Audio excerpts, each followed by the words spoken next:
Hello, everyone. Lovely to see you all here, friends old and new. Oh, wonderful to have all these pictures coming on. Can someone speak to me just to make sure, in my usual neurotic way, that I can Hi, hear you? Peter. Morning, Hi, Peter. Peter. Good morning, everybody. Hi Hi, Peter. everyone. Lovely. Peter. Thank you. Hello, everyone. Thank you. So they've done a few updates on Zoom recently, and some of those updates have done some very interesting things, mainly to Microsoft computers, but I'm on a Mac, but they've done one or two odd things with the sound and the vision recently.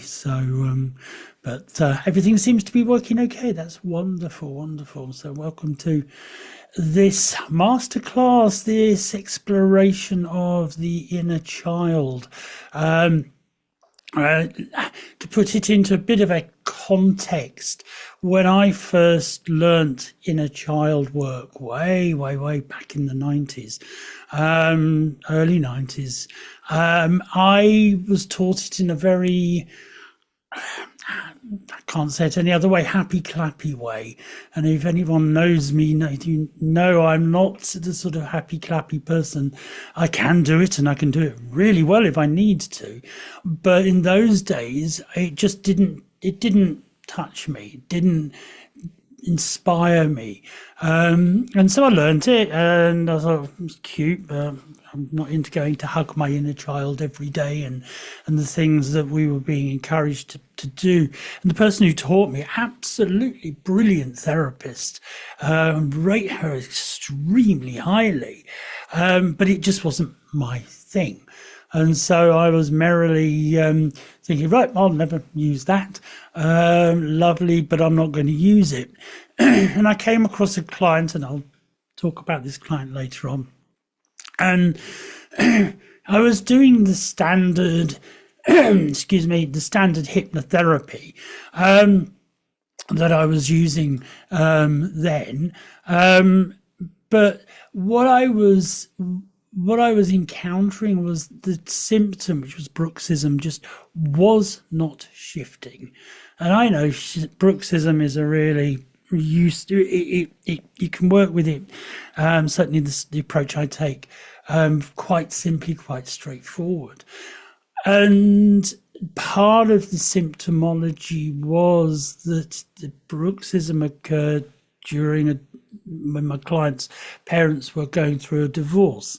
And it was a very, very good divorce, if a divorce can be considered good. It was handled very well.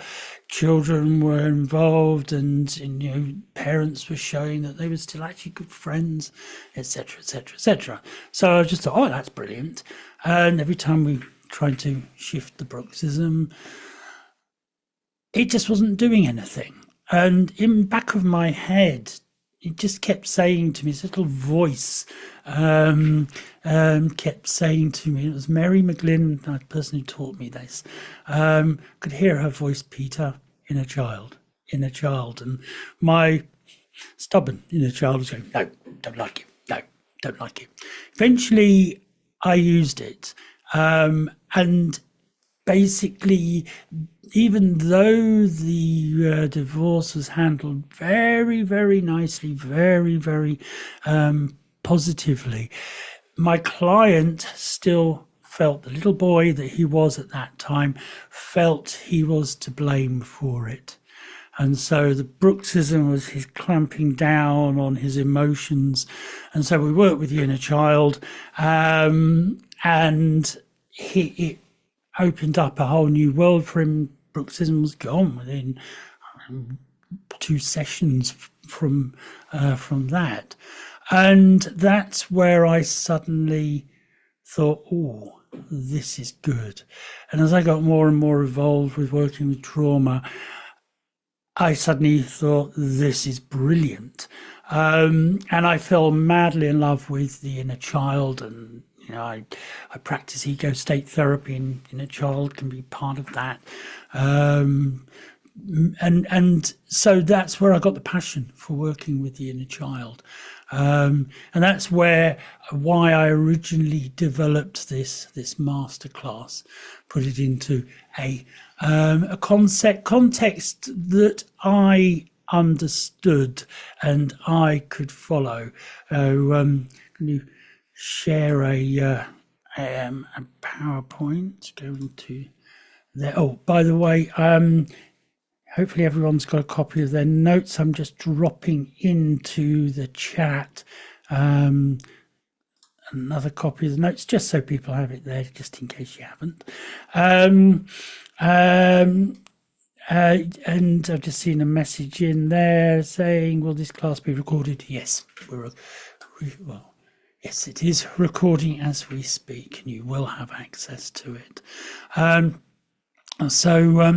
I want to put into a context. Oh, by the way, if you see me looking in that direction, it's because I've got two screens. You guys are here, and notes and everything else are on another screen. I'm not ignoring you or watching daytime TV.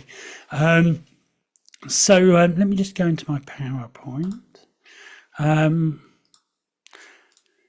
So just to put me into a context for everyone, I know there's rather a lot of you in here at the moment, so I'm assuming I know most of you, but lots of names.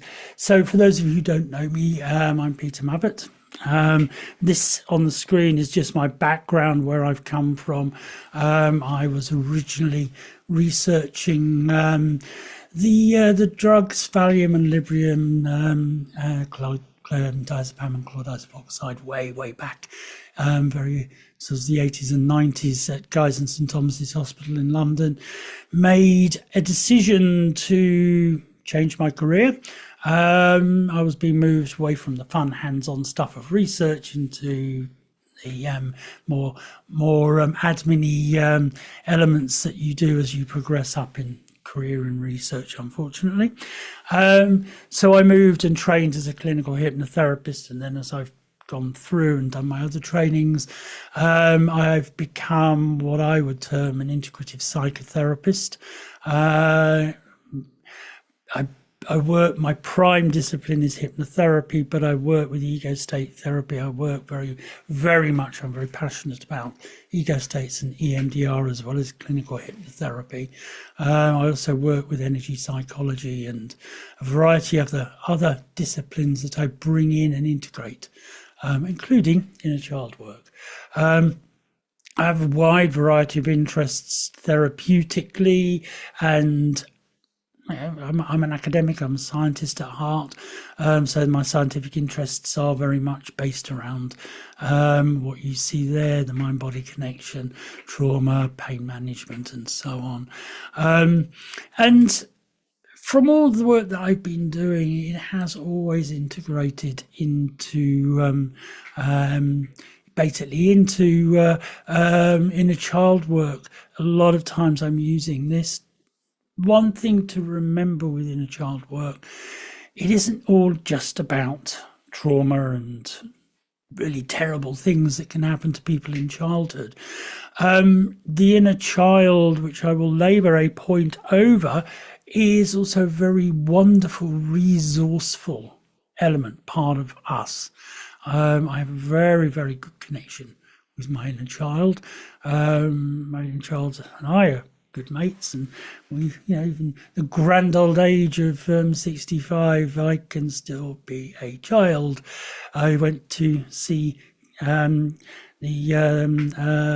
rock star Gary Newman in concert a couple of weeks ago, and that was my inner child that went there. 1980s, 1970s, 80s was when he was there.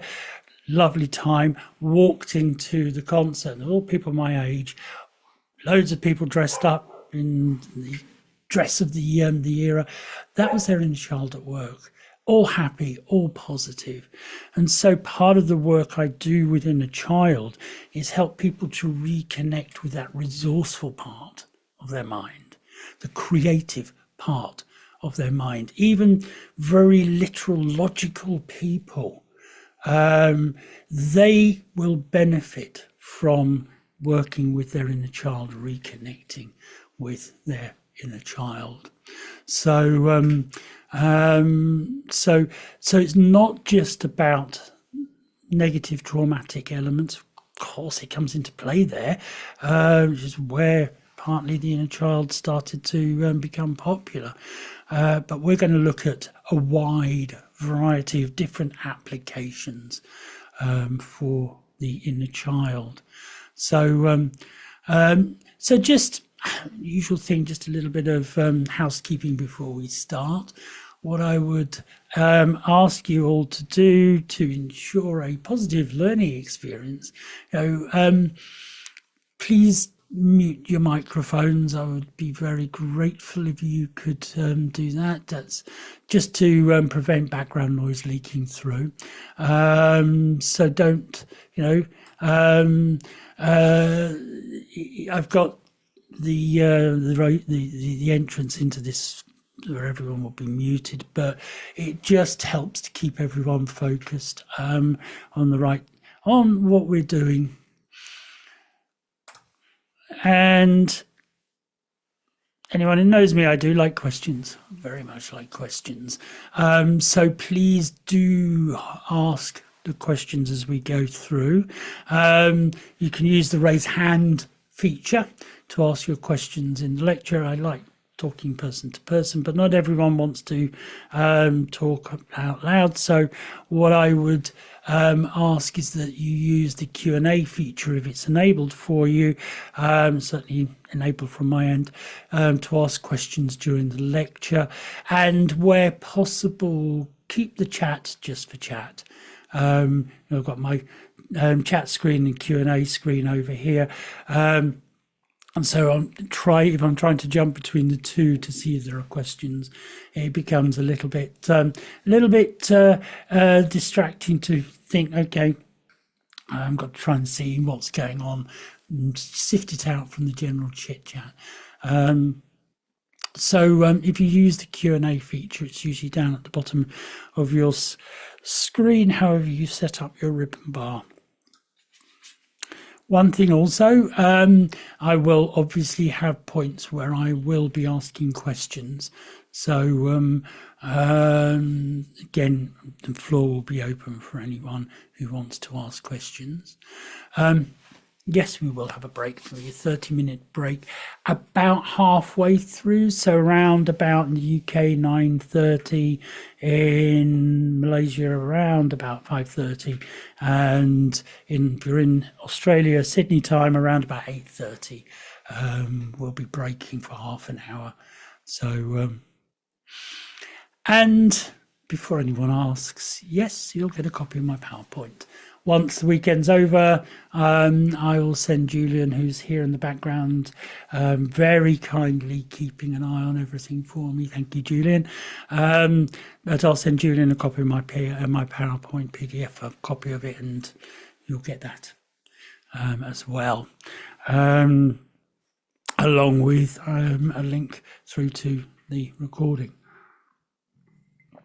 I also like my tea, so if we can all just go along with that, that will be fantastic. So let's start and let's begin to consider the concept of what the inner child is. There are many different ideas, there's many different concepts of it, and so I'm trying to give an overview, the general overview of what the psychotherapy field feels the inner child is. It's not just a concept from hypnotherapy. That's one thing we all need to understand. Yes, as I'm going through, you'll see elements that refer to trance. You'll see elements that refer to hypnosis in here, but where you see trance and hypnosis, also think relaxation. So we do not have to use formal hypnosis with regards to this. So the inner child, it's a metaphor. I like the concept of, I work very much with dissociation.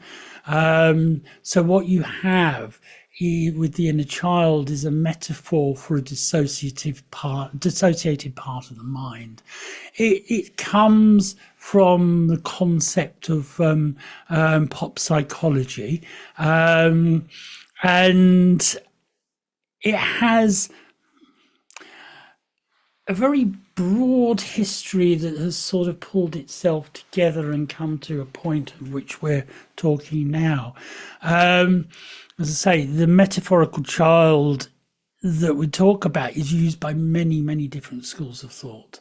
It's a thing to remember. It's not one particular school of thought that brings in the idea of the child as a metaphor for psychological processes.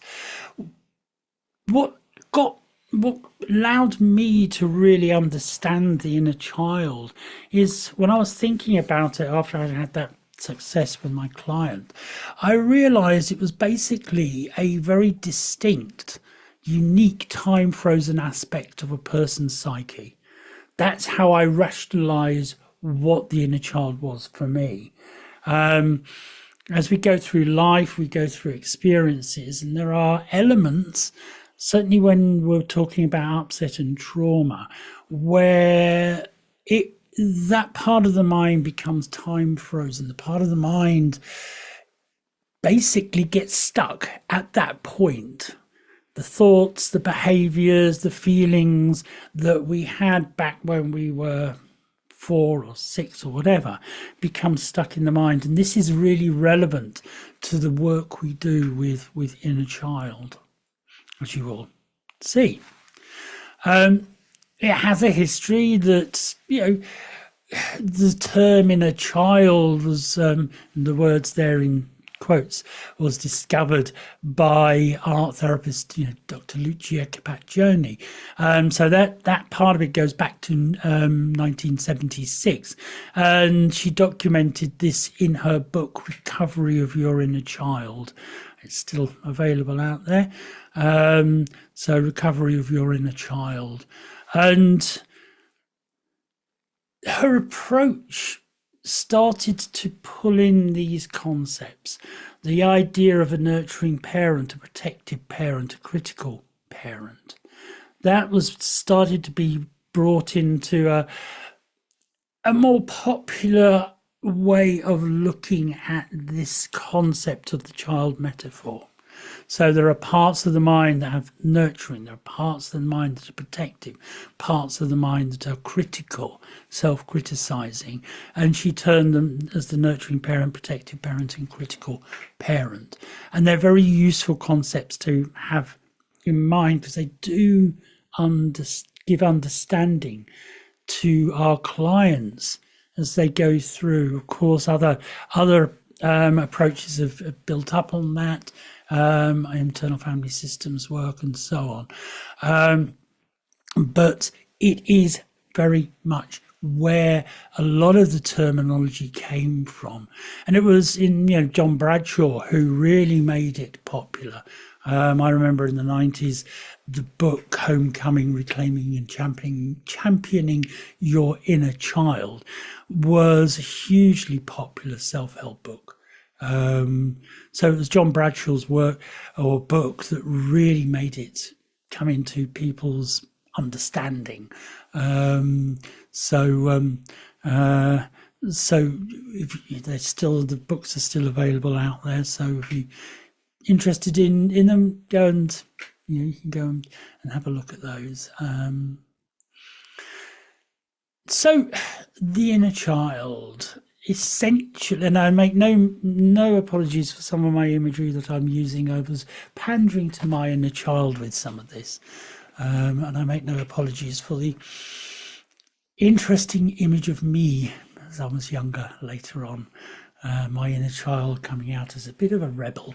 So, but what we've got here is the sum of psychological and emotional memories. It's that pulling together of memories that have been acquired literally between conception, and I say conception because I've worked with a client where the inner child was in utero, it was in mother's womb.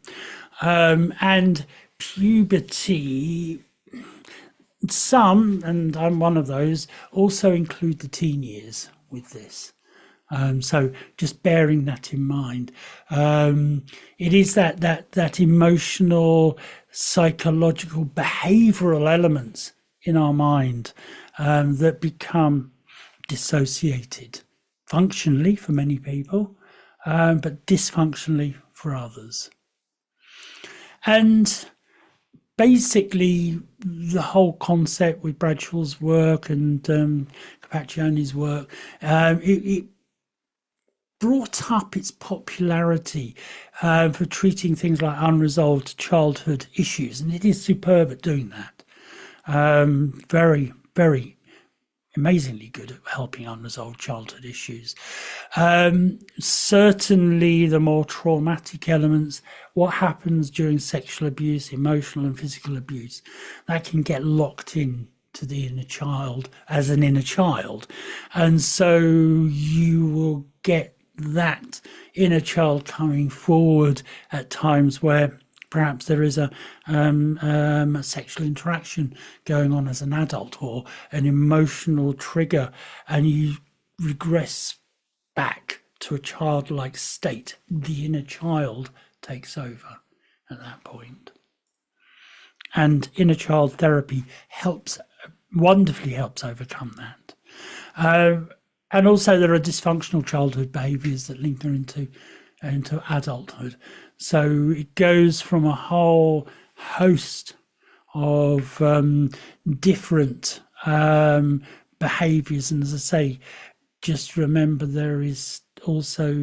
we have functional, resourceful states within us, the inner child states from our childhood. And when we have a playful adult, it's an inner child coming out to play.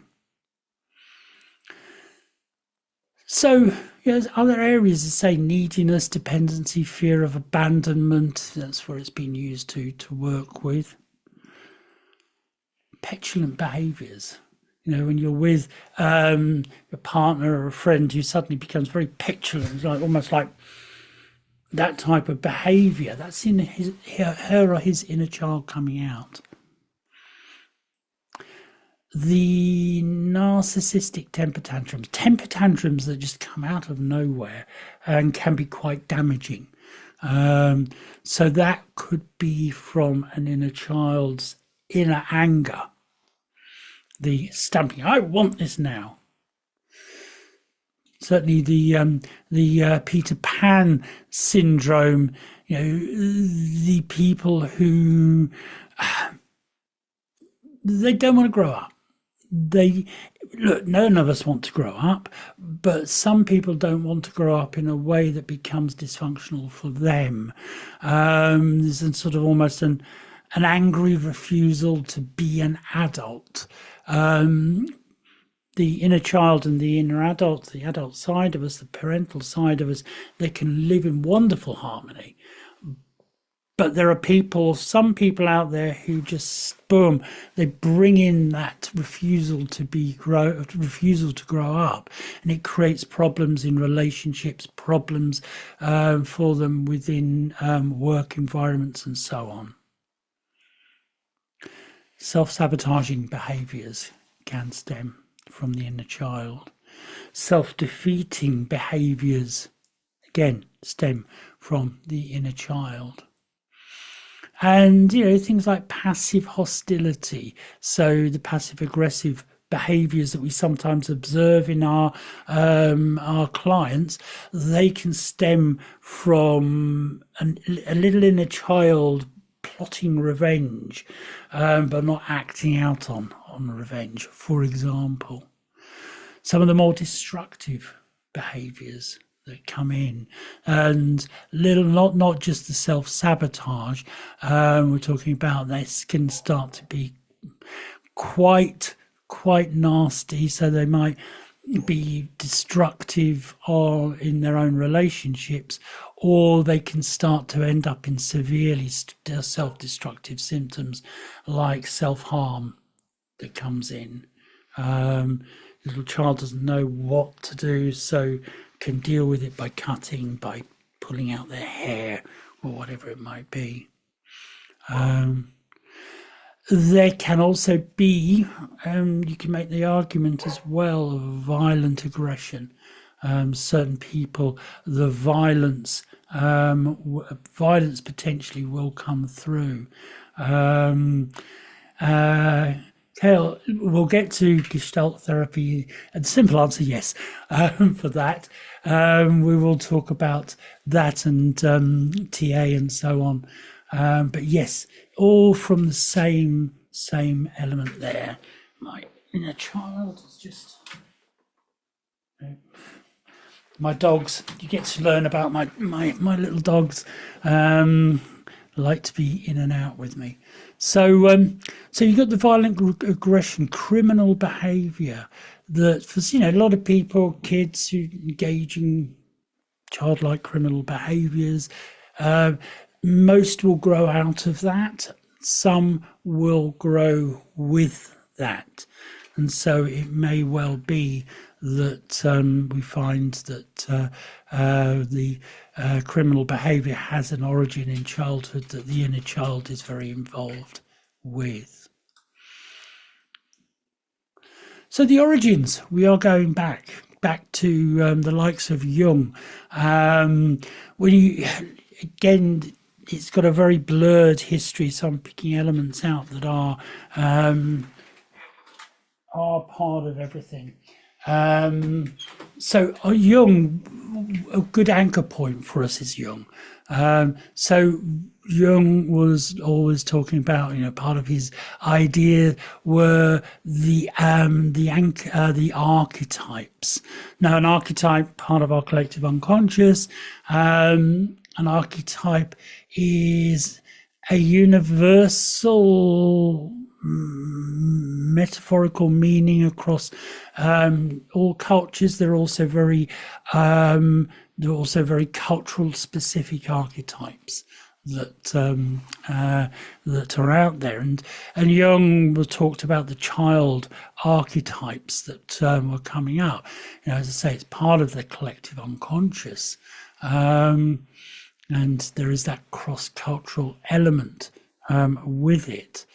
But what we see with the child archetype is it comes up in dreams, it comes up in literature. You'll see it in art, the stylized, idealized image of child. You see it within various religions with the child. For example, I grew up in a Christian culture. My religion is Roman Catholic, and so we have these lovely little pictures of the baby Jesus. Lovely little baby, very westernized image of the baby Jesus. And again, that's an archetypal image, because Jesus was born in the Middle East. Jesus was not a nice white westernized from a white westernized culture. The archetypal imagery came in that created that image. So we've got Christmas cards going around at the moment with little pictures of the baby Jesus on it, and it's an archetypal image, not a realistic image. So the archetypal eternal child that Jung would talk about became very much the template for the inner child at work. So it was an early template that was being created. He didn't call it the inner child. It was just a child archetype. And there were two types. There was the puella eterna, which was the concept of the perpetual girl, and the puer aeternis, which is the perpetual boy. And the reason I put Peter Pan and Wendy up there is these are archetypal images that are very relevant culturally for me. The Disney imagery of the eternal boy and the eternal girl is represented by these images. They're archetypes. Because when you look at J.M. Barrie's original pictures for Peter Pan, certainly didn't look like that at all. So these became archetypes. These became archetypal imageries. So whatever culture you come from, we think about a child, there will be an archetypal image that will come up that is relevant to the cultural aspect of it here. So just bear that in mind. And that is when we look at our inner child, when the inner child comes forward in therapy, there can be archetypal imagery that surrounds that inner child.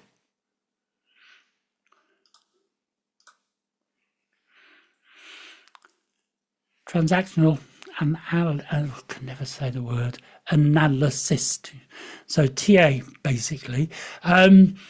And Eric Byrne, when he was talking, evolving the concept of TA, conceptualized the three ego states that kind of again took influence or was influential in the building of the concepts of inner child work.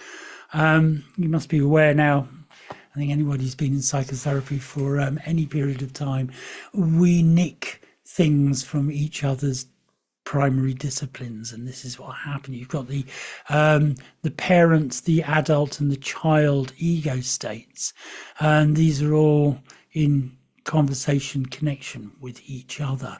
And the child ego state is often seen as being a very important part of the whole concepts within TA. TA is much more than just this, but for the benefit of the inner child work, we have to acknowledge, we certainly have to acknowledge the influence it has within inner child.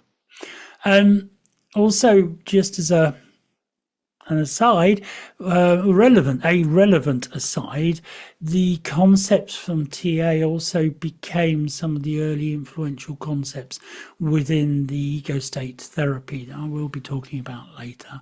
But ego state therapy has also got its origins within TA when you look at it. So from TA, we've got the concept of the parent. Now, this has kind of slipped through from TA through to inner child work. But basically, the parent represents thoughts, represents feelings, represents behaviors that are copied from our parents or other very influential figures that we have around us as we are growing up. So our inner parent is often determined by our childhood experiences with our parents. And I would also include the imago, the basic concept of the unconscious relationship templates that we hold within our minds that are based on the observation of the way in which our parents and the influential figures around us carry out their relationships. And that can be a very, very influential element that comes in. Remember, a template can be changed and through inner child work and imago work, if you're doing that. You can deconstruct a template and recreate a more constructive template. And we will be looking at how inner child work can be used with relationships later on, tomorrow probably. Oh, wrong way. So we've got the conscious, we've got the unconscious, negative and positive messages that we took from our parents. Remember that. So they're not, some of them, the conscious messages, can be things like, oh, you've done really well, oh, well done. Or the unconscious message might well be that they pick up on how pleased the parents are with drawing a particular picture or something like that. The negative messages will be the very you're a bad person, it's really bad, it's really wrong for you to do that.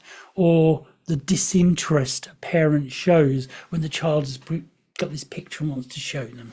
So those can be layered in very, very, very early on.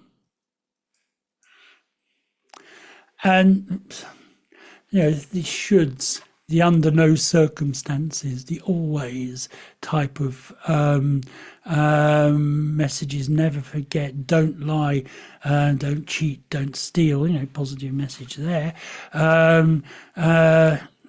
Girls never do that. And the one that irritates me so much when I hear my clients, it's an internal irritation, I don't show it to my clients, but boys don't cry.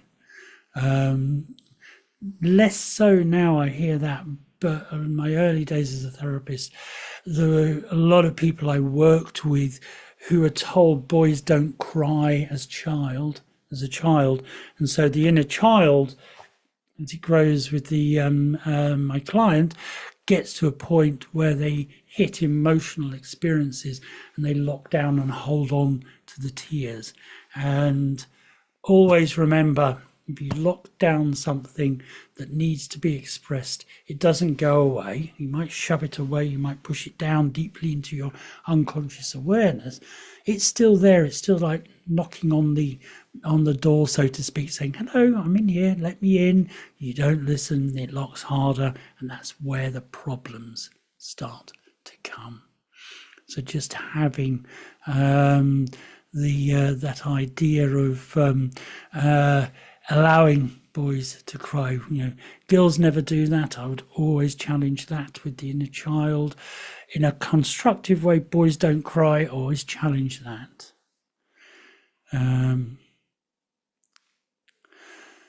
So there is the parent that is a healthy functioning adult. And you can change these messages. And that's what inner child work does. It helps to bring up awareness. It helps to bring up understanding of where certain things come from. And through efforts, you can help them to overcome, to change the negative messages to positive messages, to take the positive messages and really value them as they become an empowered part of the inner world of the mind. We just need to remember the parental inner parent, so to speak, is subdivided. You've got the nurturing parent, which is a wonderful part, the go and play and have fun part of our mind. Again, just be a little careful. The nurturing parent does also need to have a parental role. So the nurturing parent isn't the go and play and have fun at the expense of everything else. So we need to just remember that. But what we often see as well is the critical parent. So people who have a very negative inner critic within their mind, we could say that they have the critical inner parent in there. Critical parent perhaps does need to be in there. Every part has a role, has a function, but it doesn't have to be critical. It can be a part that is empowering and enabling. And when I say enable, helping somebody to realize when they're stepping into something that isn't perhaps good for them. So the nurturing parent, the critical parent can work together within the mind. Remember, we're talking metaphor here. You've got the adult. The inner adult is considered to be a rational part of our mind. So the rational element might come in. So you might have the inner parental element in there, the nurturing or the critical inner parent. The adult element can come in and become an intermediary between the two and bring in rationality within feeling, within thought. It's a very here and now based element within the mind. So it isn't basing everything on the past. It isn't basing everything on a perceived future. It looks at the here and now and is part of our mind that is really helping us to understand the actions and reactions that we are working with. As I say, it keeps the parent, the various aspects of the parent and the child ego state in check. What we mean by in check is it is the negotiator, it is the part that will help mediate between the parent, nurturing parent, critical parent, the inner child, whichever inner child is there facing them. The child, again, you've got to be very careful here. You know, I've heard people damn the inner child, damn the concept of having childlike qualities as being childish, and we shouldn't be listening to that. Cut off your inner child, your enrichment in life is completely gone. I would argue, the inner child, it is our inner child self. You know, the part of the mind that behaves like a child, feels like a child, thinks as a child. And those can be very empowering elements. We've got various things around me in here that are so my inner child. And I have them here because I'm a trauma therapist. Well, as a therapist, we hear some pretty rough stuff. So I keep them here to remember that childlike quality of myself. So I have these reminders around me. So I always, every time I come in this office, I'm embracing my inner child. You know, say hello to one of my Daleks, of which I have several of them knocking around. It's something that I was passionate about as a kid. Something that I'm passionate about now. You know, tomorrow, spin-off from Doctor Who, War Between Land and Sea is coming on TV. I'm so excited, but who's excited? My inner child is excited about that. So it's an enriching part of life. And when we're working with our clients, reconnecting them with that inner child can be a very enriching element. So yes, sorry, I'm just seeing what Kel says in the chat there. That the ego state axis seems to no different from ego, id, superego states. Yes, I totally agree with you there. So much blurs across here. There are checks and balances in a healthy functioning individual. But back to here, the inner child behaves, feels and thinks as a child, and it can express childish or childlike behaviors, and they can be very, very empowering. Positive, negatives that are in there, and these can be feelings, cognitions, emotions, or an absence of emotions. It can be locked away if a child learns not to express emotion. But they're locked, you know, the cognitions, the thinking patterns. You know, when you hear somebody who you're talking to and then they seem to go very, very childlike, but you hear this, well, it's not fair. Why is it always happening to me? That could be an inner child experience coming through. So we might want to explore that as part of what we're doing. So we have those positive, negative ideas that are in our mind that influence our behavior as an adult.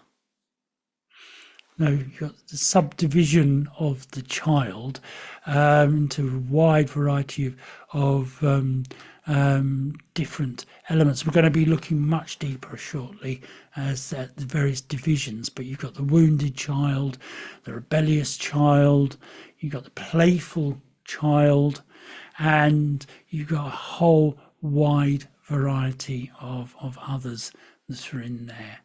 We will explore some of these in a moment. But anyone got any questions that they would like to ask before we carry on? Okay. So. Peter, hi. Sorry, wait Oh, one hello. moment. Hi, Hi. Dina. My question is basically how do we know that our inner critic is basically the child part or maybe it's the adult part that is, That having the critic? that comes out through therapy.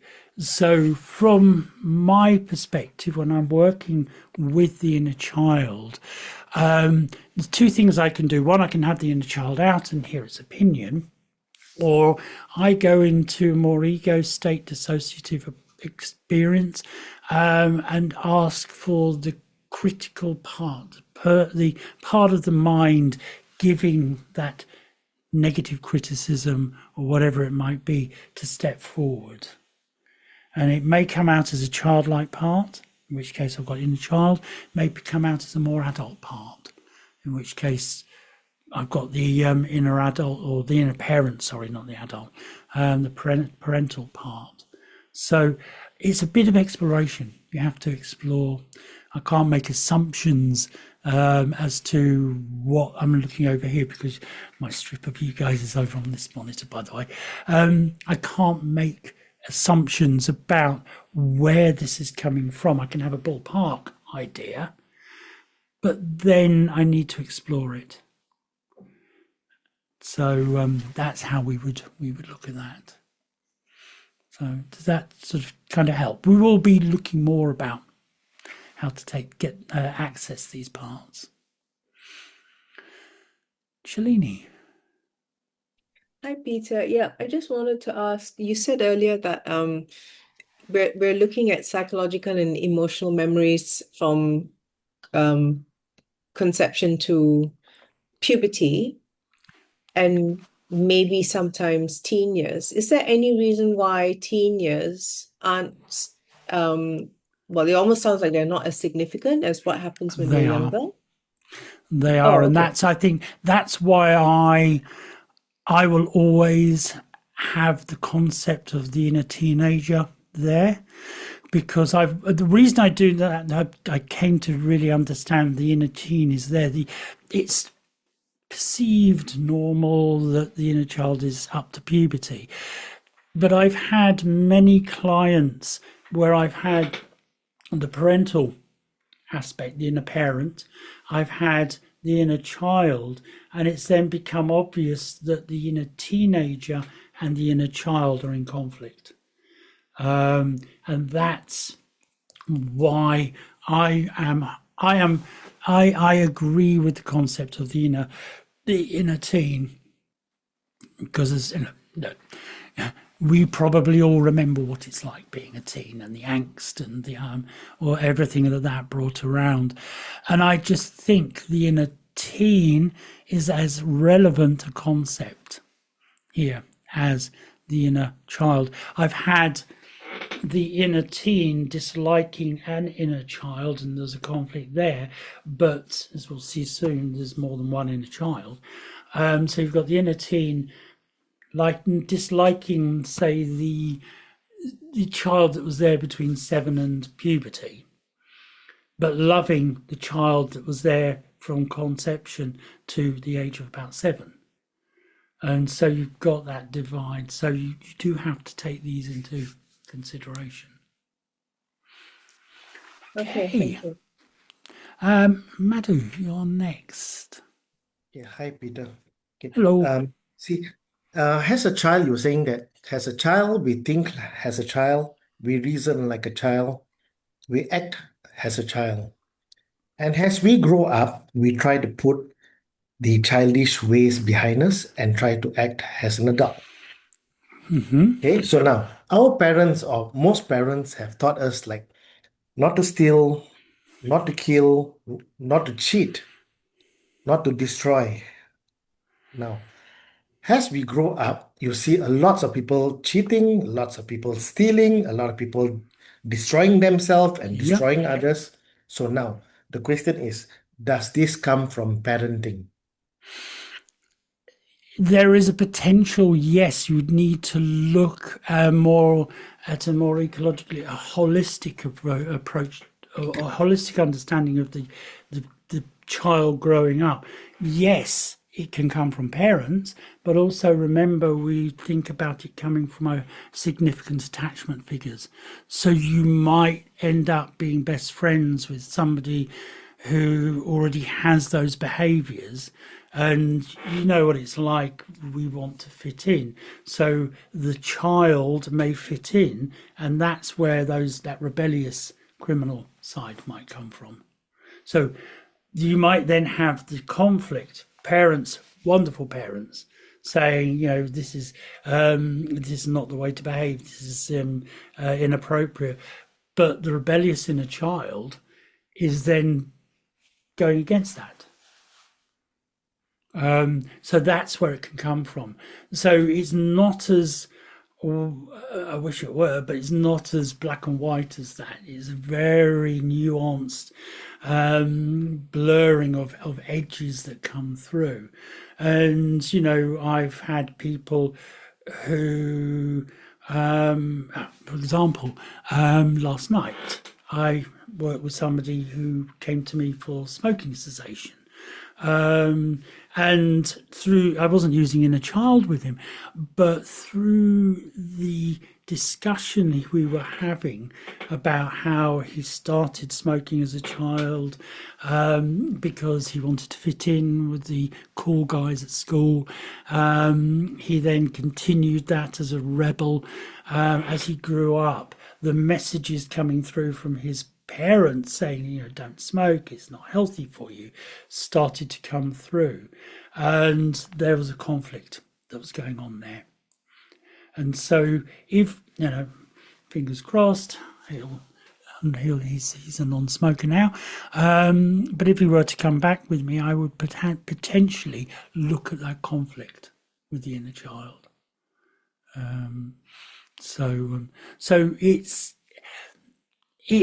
a little bit more challenging than the black and white, and we've got to be very, very careful in therapy not to self-blame or apportion blame anywhere, and to be careful with our client that they're not apportioning blame, because that could be a defense mechanism that goes into denial and things like that. Oh, it's my parents' fault. So does that kind of help? Yeah. So what you are saying is, apart from the parent, who they idolize or who is their friend, that person plays a very important role. Yeah. Yes, absolutely. Thank you. Any and other family members, major attachment figures, can be a part of that. Also remembering major attachment figures can be feeding very good, very empowering elements in there. So that's a really positive experience for people. Okay, Thank you, Edwige, Peter. pleasure. Lovely to see you. Hi, Peter. Hello. Oh, From a direct experience, I'm going to talk about myself and this person I know. I've known them as a couple, but he was a friend first. They're husband and wives. They're in their 60s. And with another friend, we became like a foursome. We go out together. We do play backgammons together. It's like a social thing, and it's lovely. But along the years, I got to know her more, and then, I got to stay at theirs, and with my other friends, we go in motorhome holiday together. We had one this year, but I realized that, she's a woman who I think there is, I mean, could it be like the inner child she's stuck in that place because of the trauma element, or, she's a woman in her 60s and she still has, I know the house, I've been there many times, and I can see all her, she's got a lot of soft toys, tigers, little turtle, they're all piled up on the top of her bed. She's got all these dolls everywhere, and then she might have tantrums now and again if we don't go as she wants, or she might start to have a drink because she wants to feel silly. Well, it's a bit a mix of things, and to be around because it's becoming difficult because I want to stay friends with her, but ultimately I'm younger than her. I'm only 50, but I'm I can be goofy, and I don't take myself seriously. I was saying that yesterday at our lectures with Dr. Sumi. But at some point you feel like, well, I can't, it's like me getting away with everything all the time because the two other men, they feel like they don't know how to behave around that. And, they've been married for like 30 odd years. Do you think there is an element of trauma and she's refusing to grow up? Sorry, I hate using that word, but there is a limit to your ability to accept that type of behavior. And I don't really want to hang out anymore because of that. The sound to me, there is an inner child, and I'll use the term dysfunctional in there. You've got the functional elements, Yeah, of course. And I'm not here to analyze her. It's horrible, But that sounds so inner child. Yes, Or right. from my frame of therapeutic reference, sounds so inner child. So you've got the inner child that is fun and Yeah, that's okay. that's good. The playful child can come out, but there also sounds the behavior sounds like something has happened in her past, not necessarily trauma. It has. I know it has. Yeah. Yeah, it doesn't have to be trauma just on the wider context, but something that has happened that has affected her as a child got time frozen, it got stuck. That's it. Right. I appreciate that. But okay. And when you hit, so for example, when you talk to me, you just mentioned you play backgammon. My inner child came forward because I was remembering I had a little backgammon set when I was a kid, and I used to play backgammon with a very strong boom. That was my inner child coming forward. So that was a positive element. But others, when they hit a situation, a trigger happens, it associates them back into the inner child, and they behave like they did back at that point. So it could be. So she's frozen in time, and she's not able to. Yeah. And so that is classic inner child. But unless she goes into therapy, that's never going to shift for her, and we'll just all have to accept what it is, basically. Yeah, I mean, you can negotiate with her as you would with a child. But again, it depends. She needs to be able to understand, or I would recommend that she understands that there is an issue here. And then she can address it. And it can be addressed. It can be addressed. I mean, just behaving like this way, and most people, when they do, it's because that's what they know. Yeah. When it first happened, it served a purpose. So you can be frozen in time with that, and then basically, unless you get told, or I mean, maybe sometimes even being I don't told, know what to do. Like the child will go, "I'm not listening. I'm not listening." So it becomes the sort of parental adult, inner parent in an adult that becomes aware that the child is taking over, and that is inappropriate for the here and now. Thank you. Pleasure. Thank you. And thanks for sharing. Priscilla. Peter, I have a question here. So I think this is echoing to the questions raised by Shalini just now. So my question is that I remember during our foundation course, one of the lecturer actually does mention that the children below 8 years old is actually functioning with their unconscious mind. So I have a case study here whereby this person has a very happy childhood, but had a very terrible puberty period, teenage period.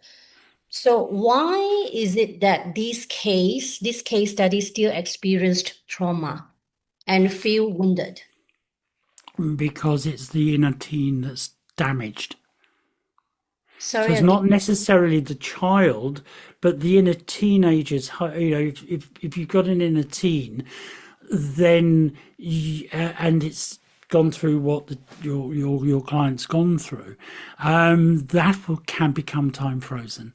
So you can find that they're associating in to that damaged part of the psyche that was evolved during their teenage years. If you have a lovely childhood, that's fantastic, and is resourceful, and is also something that I won't dig for, but I keep an awareness that there might be something there might be another damaged part that is young in there that defense mechanisms are keeping away. I don't search for it, because my first port of call here would be doing work on the inner teen and resolving the inner teen. So reparenting the inner teen and resolving the issues there. Through that, you may find, and I'm only saying may because it may not be there in the slightest, you may find that there is a damaged inner child that the inner teen is acting out to protect. But I will also say, I don't look for that, because it may just simply be the damaged inner teen that's there. So you're saying to first address the damaged part of the teens, and subsequently there is a possibility that there are also some damaged parts in the childhood as well, which the protection mechanism is actually pushing that away. Yes.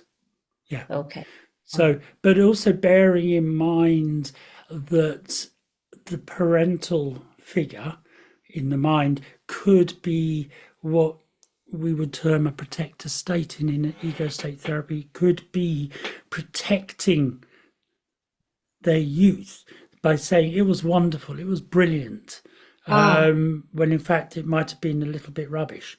So so there could be a protector there, but then the inner teen has rebelled against the protector state. So just bearing that in mind. It's never a hard and fast understanding until you've explored what's going on. Because again, we've got inner children who may be non-verbal. So you might have to have either an inner child or an inner teen or somebody else within the pantheon of parts in the mind that is able to speak on behalf of that non-verbal, pre-verbal part of the mind.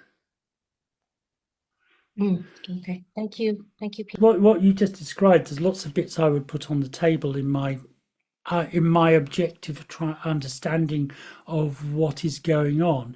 They are not bits that I would say, right, this is it. I need evidence that there is.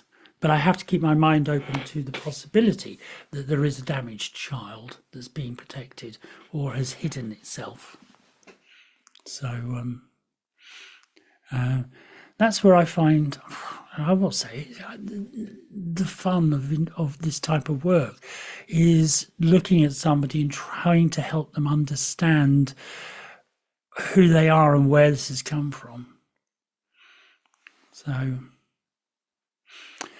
Sabina. Hi, Peter. Hi. You mentioned about inner child when the person was in the womb. I had a client and it was regression, but it was, and she did see herself as in her mother's womb.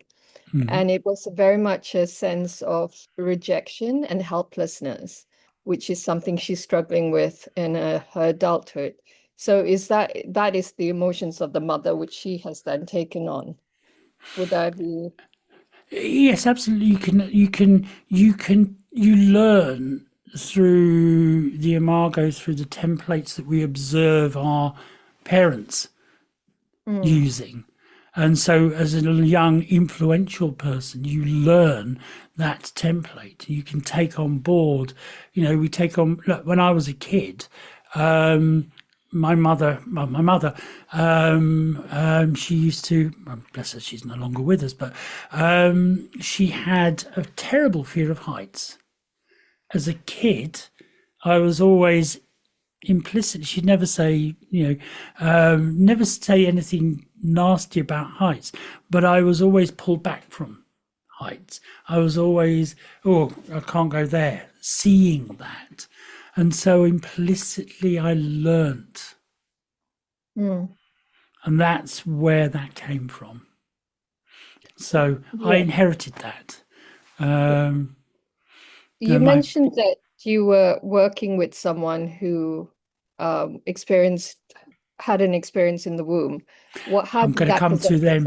Okay, I'm going to come to that one very shortly, because it's part of, because what I want to do is I want to look at these subdivisions here in deep, in greater detail, and one of those is where this you'll see this comes from. So wonderful.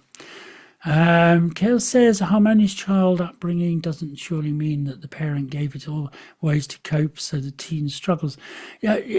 Harmonious upbringing does not necessarily mean that you move into more harmonious elements. Harmonious upbringing can be wonderful, but then other outside influences can come in. And, don't know if any of you have children and they've grown up, but that lovely little child that you used to have suddenly can become this utter terror as a teenager, through other influences, through rebellion, through all sorts of elements that's in there. So just bear that in mind. And yes, teen challenges are very different to childhood ones. Very different. June says, does the inner child only appear in a negative way? Oh no, you'll see in a minute. We've got some really positive. I mean, when I think of my inner child, and I'm very connected to all my inner children, they're all happy, smiley. There's one or two angry ones in there, and some that I realised were hidden. But mostly my inner children are really positive. When you ask me to bring up my inner child, I'm thinking at the moment, and I've just got this image of this big smiley boy coming running at me with his arms open for a hug. So it can be very, very positive. Priscilla, are you still? Was that your hand still up from the last question, or be another question? No, sorry, I'll lower down my hand. Thanks. Okay, Deborah, nice to see you. Oh, hello. hi. Yeah, hi. I just wanted to share, just in the group, in the womb and stuff. I had a friend that when her mother was giving birth to her, the coil got wrapped around her neck. Ooh. And going into, in her life, she absolutely hates anything around her neck. And she never understood that. And then she found out that her mother, the coil got wrapped around her neck. And because of that, she doesn't like anything around her neck. So that just shows you the power of being in the womb. And she held that memory even as a child and growing up into an adult. Totally. Those events that we think may not be consciously remembered might not be consciously remembered, but the unconscious does. Reminders through hearing stories that parents tell us, which I think it's right we have that understanding, but it can have that deeper influence. So yes, very much. Tonaz. Hi, Peter. Hello. Peter, I was thinking like I also studied ego state from, from youth. So I was thinking it's very similar with, when you say being connected to a parts of our inner child. So is it very similar to being connected to parts what we study in ego state? It is very similar in that respect. There are certain things that we do within inner child that the way we work with that ego state, the inner child state, is very specific with the concepts from the inner child therapy. So this idea of reparenting, the nurturing, the conscious and the unconscious level is very, very, very much something that evolved. Ego state work and inner child work were kind of evolving at the same time, and they've come together. And we're seeing it's like things like in EMDR and ego state work come together. Tomorrow, a little bit we'll talk about the merging of the two, ego states, EMDR, coaching, medicine. Just as examples within ACT and mindfulness as well. So the edges on all of these are blurring, but there are specific approaches within a child that wouldn't necessarily be in original ego state work be considered as part of ego state work. So that is. And Julie says, I'm a newbie and a parent of an autistic child. Question, do children who are aged 10 to 12 have their inner children? Answer, yes, very much. The inner child, so they'll have younger inner children in there, and as they move from the 10 to 12, perhaps into the more puberty element, they move into the inner teen element that starts to be formed. And a very interesting question from Janet, is the inner child concept only confined to this life experience, or is it also involve past life of that particular child? Yes. Let's just put it that way. Yes.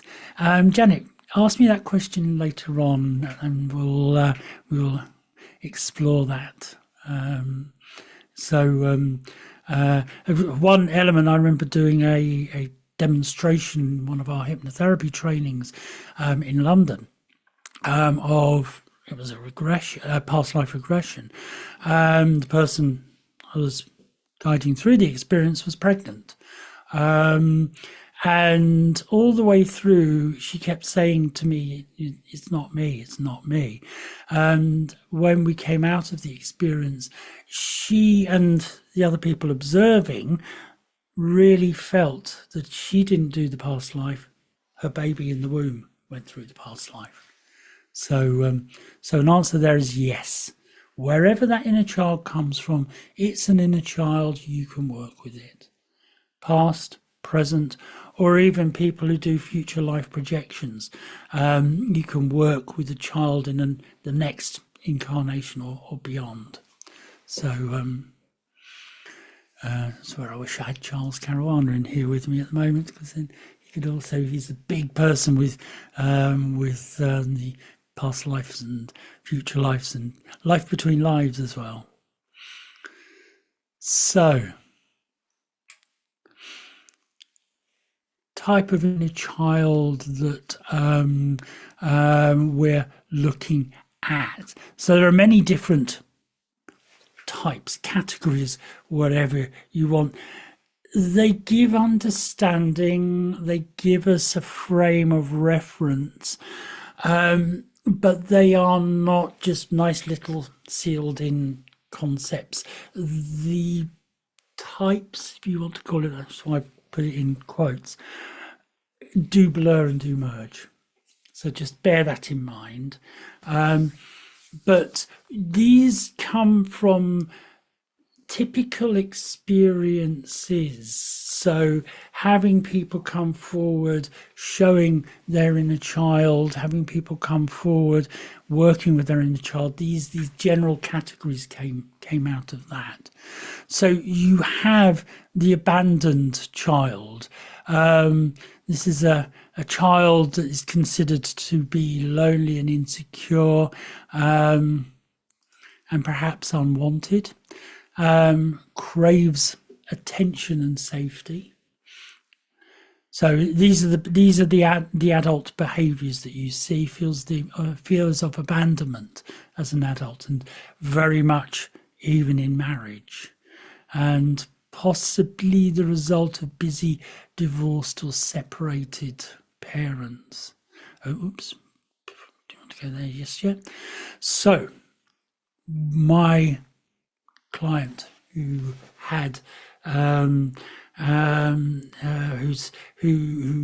we accessed her inner child,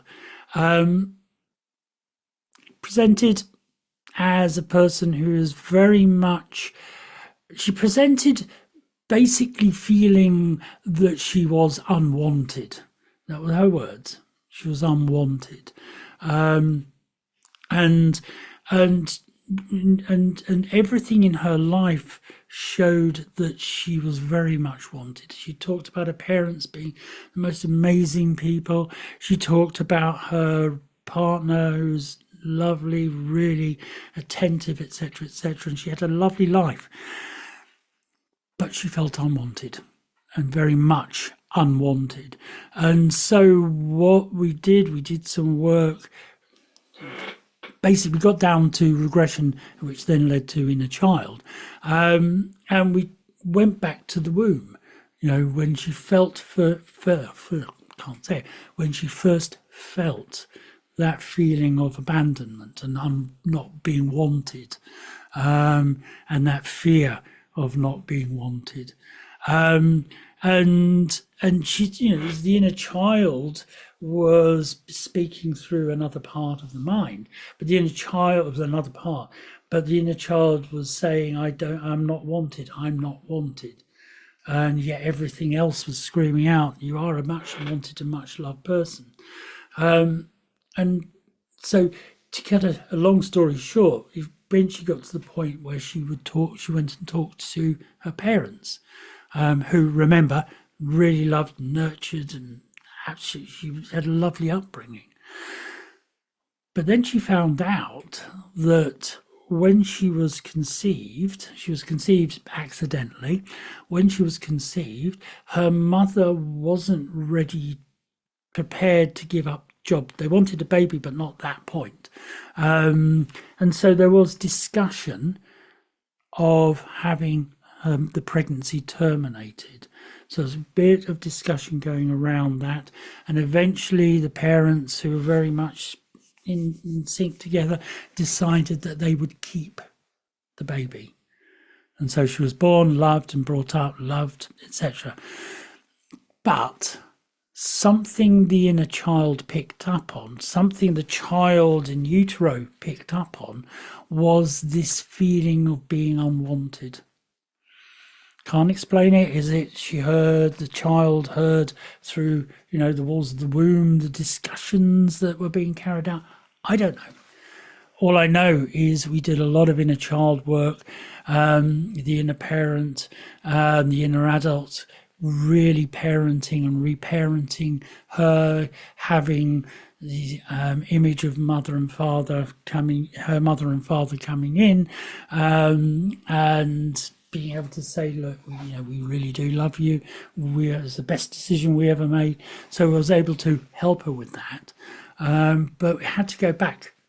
It was something that she picked up on in utero. So, and yes, Kel, the child in the womb feels the emotions of the mother.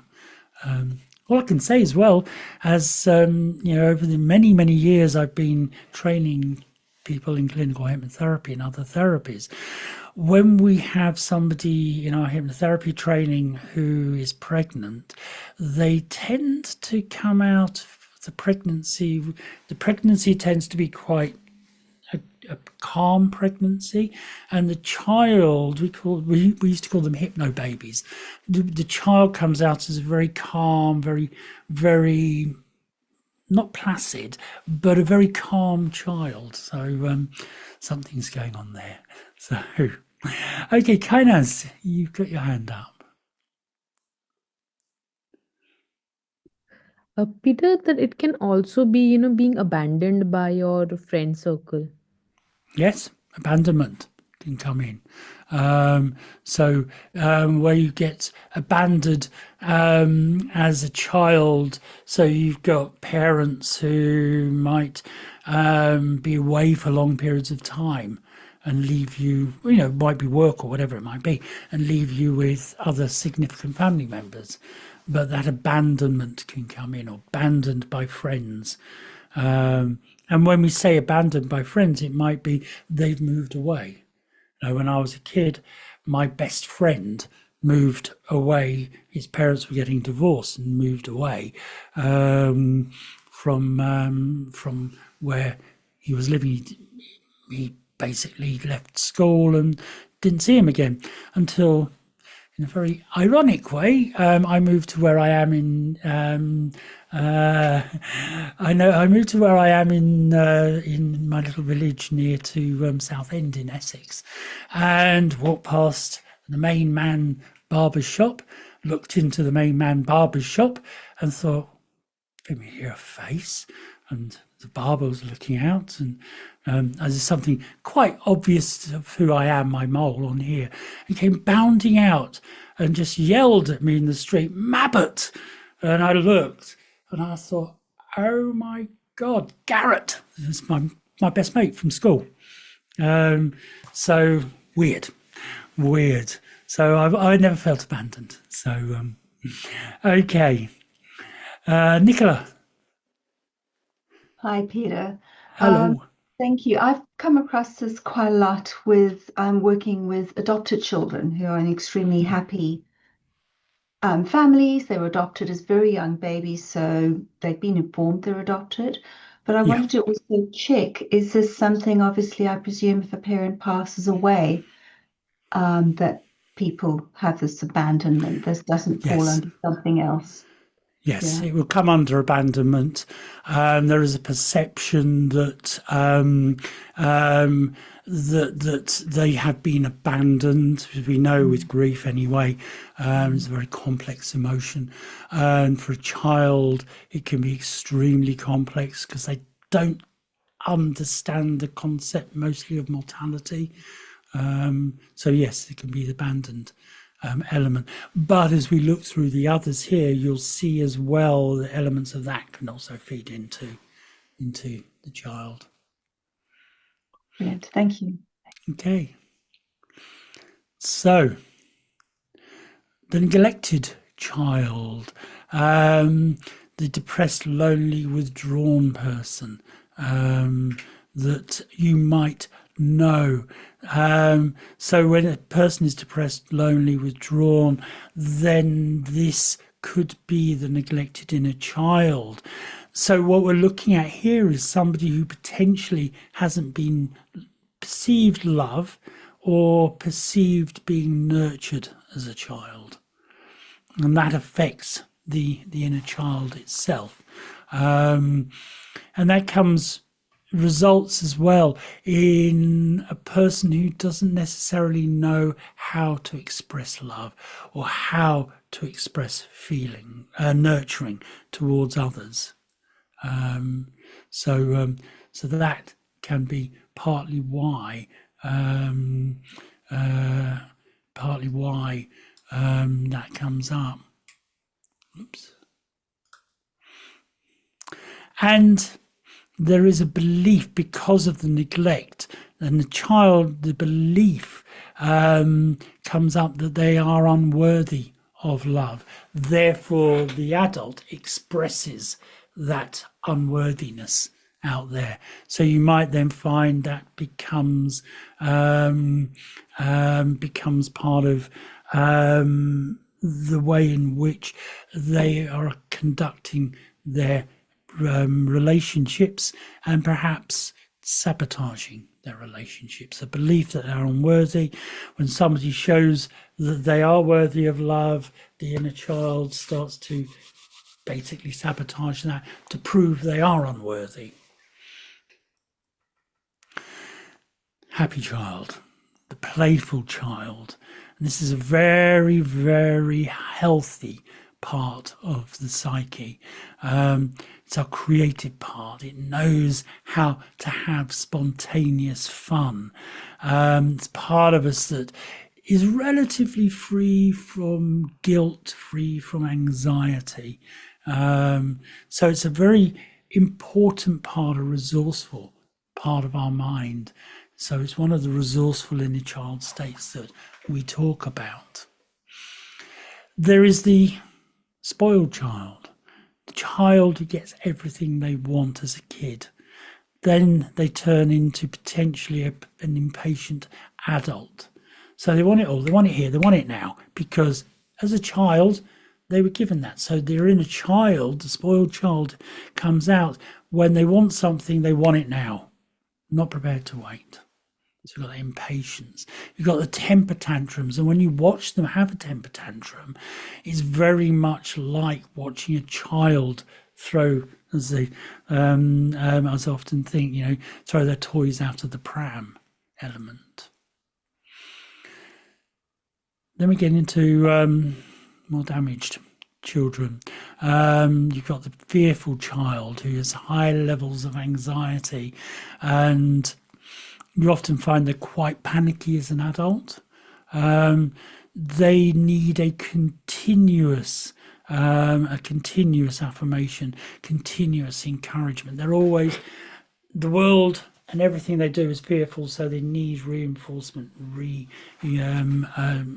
confirmation all the time. So this is the child that got criticized, or person who got criticized as a child. So criticism brings out fear. As the person grows up, they have a childlike fear of criticism. So they always, always, always need encouragement, affirmation all the time. Disconnected child, child that can't, this is where people don't trust very easily. They can become a very isolated, uninvolved person that's there. The fear of intimacy, because they've not had healthy intimacy before, because parents have disconnected from them for whatever reason. They don't know how to be close to somebody. With regards to that. So I had a client who he knew he was in a relationship with a woman, knew he was in love with her, but didn't know how to feel, totally disconnected from his emotions. And that's all. We worked with the inner child. He requested inner child work. It was a child, when he was a little boy, he, like lots of little boys and little girls do, was exploring. They were exploring each other's genitals as kids, 6, 5 years old. And his best friend's mother found them doing it. And instead of handling it in a positive and constructive way, she basically yelled at him that he was going to be, he was a pervert, and that he's disgusting, he can never see his best friend, so he was disconnected from his best friend, dragged across the street, and in the middle of the street, his mother was there, his best friend's mother was yelling at her how perverted her son was, etc., and his emotions just cut off. He came to me. We had to help him to allow his disconnected child to trust emotion again, and it took a year to get him to trust, but it worked. His relationship was working really well. So everything was really good, thankfully. The discounted child. This is the person who goes through life with little or no self-belief, the person with little self-value. Person, again, needs constant loving attention, needs a lot of support to feel validated in life. And, you know, this is the person who as a child was very much treated as though they didn't exist. The child is an irritant in their life and they just get pushed away all the way through. They don't have that attention, that loving support that hopefully most children have. And so they took that lack of self-value, lack of self-belief, self-validation into adulthood. The wounded child is basically the person who fears rejection, the person who fears abandonment. And also on the other end of it, they fear being engulfed or smothered or controlled. So they're very polemic in that. They have the rejection and abandonment. Then when they show an attention and sense of wanting, they then go into the opposite where they fear being engulfed and smothered by the person who is connecting with them in a healthy way. Tend to find that the wounded child self-medicates, so they use alcohol, they might use drugs, gambling, they might use sex to numb down, because it's emotions and feelings that take you away from the rubbish from your past. And in extreme cases, self-harm can also be used to feel. You know, people, when they're cut off from emotions, they cut themselves in order to feel something, or they might use self-harm as a means of punishment for themselves. And it's an inner child that's doing that. And this is where we do get, you know, the sexual, physical, emotional abuse or neglect creating this type of extreme element. Madhu, your hand was up and then it went down. Maybe I answered your question. Yeah, you answered my question. Thank you. No problem. No problem. And all of this is carried in the inner child, the fear, the false beliefs that have been imposed on them. You're a bad person, you're a dirty person for letting me, making me so aroused, that sort of stuff that abusers put on the person. Controlling behaviours that come out of physical, emotional and sexual abuse as a kid. Then there's the rebellious child. So this is, rebellion is a normal part of moving from through the puberty barrier. So as you go into past puberty into the teenage years, you're starting to find out and determine who you are. And so there is a healthy rebellion that comes in. You're learning your identity and it's moving away from the child identity with your parents. You're finding yourself. So rebellion is good. Rebellion helps us to find who we are. But in certain people, you find that the rebellion goes too far. So there's a rebellion against authority, a rebellion against conformity. I always, when I was a kid, and the punk era was out, and yes, I was a punk, we rebelled against conformity. The irony is, as I look back on it as an adult, is we were all conforming with each other. We were conforming. So we were rebelling against what the outside world said. We didn't want to conform, but we created our own world of conforming. So, but it's a fun time of my life. So the rebellious child can be very, very adaptive, very, very creative, very, very innovative. So we mustn't look at the rebellious child as necessarily being a bad thing. However, it can also be very dysfunctional. It can also be very self-harming in physical and mental ways. It can be destructive. It can be damaging. You often might see drug addictions and other addictive behaviors coming out of a rebellious child. You could argue smoking, rebellious child, self-harm. And very much develops in response to, as it says, perceived or actual suppression of emotions, where they feel that you're not allowed to feel this, then they rebel and they express it. They feel they're not allowed to be angry or they're not being listened to. Anger comes out, and other ways of expressing themselves. The reason I put the image of the punks here is because that's often seen as rebellion, or from my time it was. So it's a very rebellious part of us. There is the adapted child. And what we mean by that is the conforming child, the person who conforms, which sounds like a nice idea, but it's not. The adapted child can be quite a dysfunctional child. Basically, they adapt based around fear, guilt, and shame.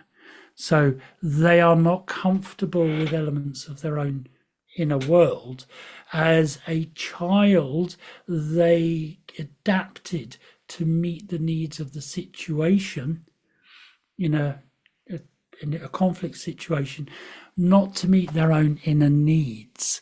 So it's survival that comes in. The reason I put the picture of little Lord Fauntleroy up there is simply because that's a typical example of the adapted child.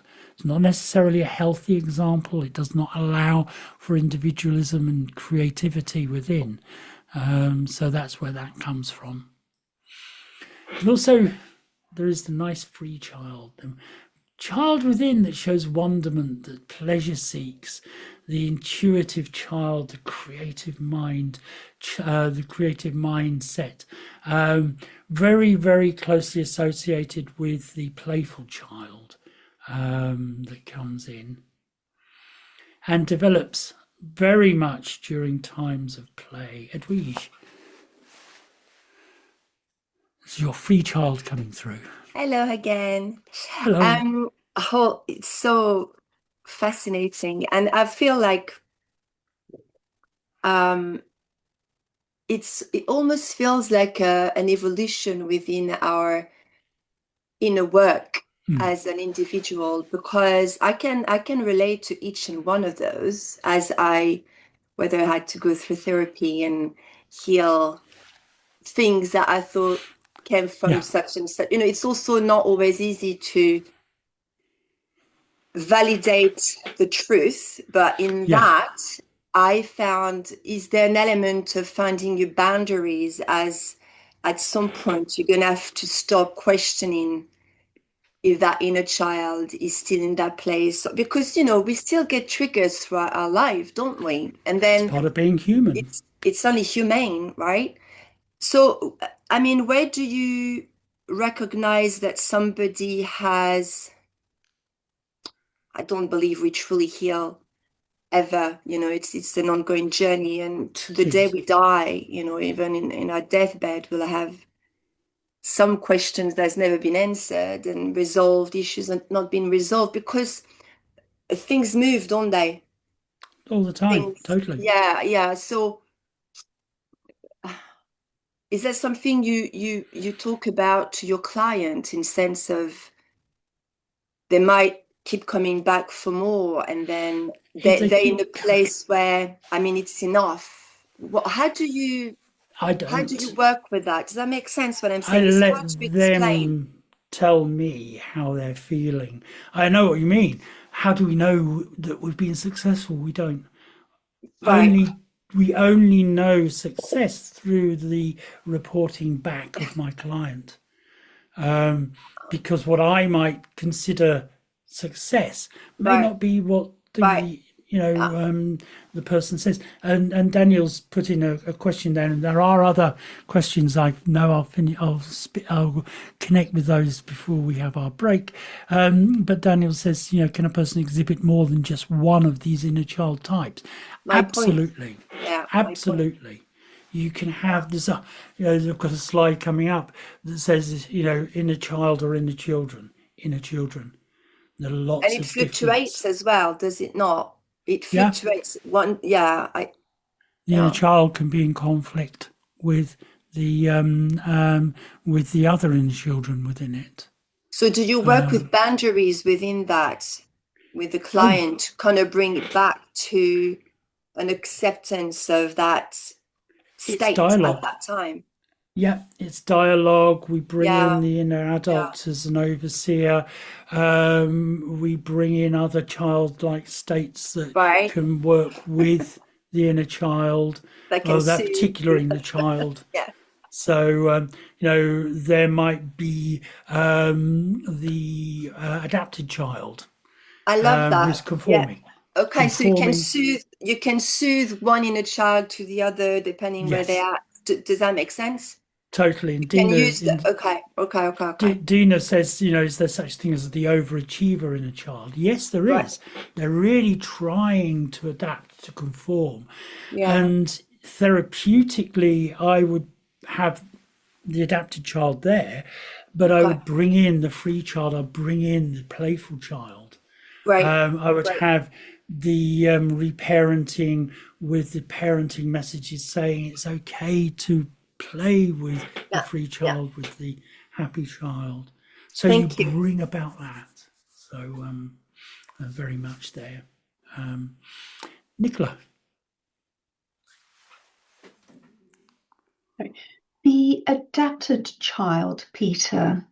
I deal with children with neurodiversity, and obviously the high incidence, particularly of teenage girls, masking tremendously.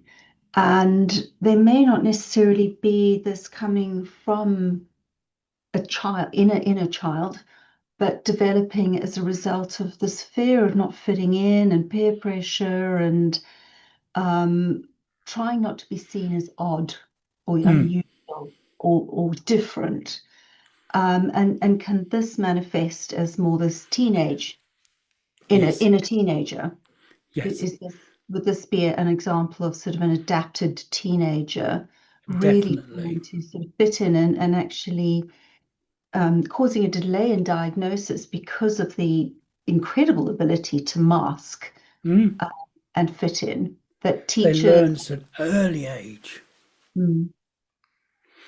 If you think about it, a healthy adapted child will adapt to the environment, but when it becomes like you've just said, it comes from a fearful child as well with the adapted child, then it's not allowing the rebellious child to come in, the free child, the happy child, whatever. So yes, it can very much happen there, because we're still getting those messages. As you were talking, I was thinking about these damn things. Well done, New Zealand, or is it Australia? I can't remember, for stopping children from going onto social media,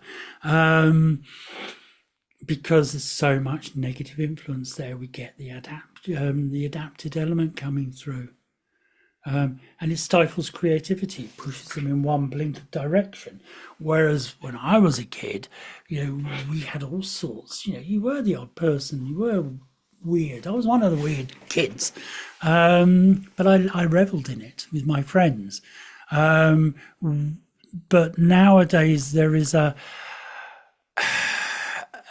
stronger message to conform, but not connect with your inner reality, your inner self, and that can create an awful lot of damage.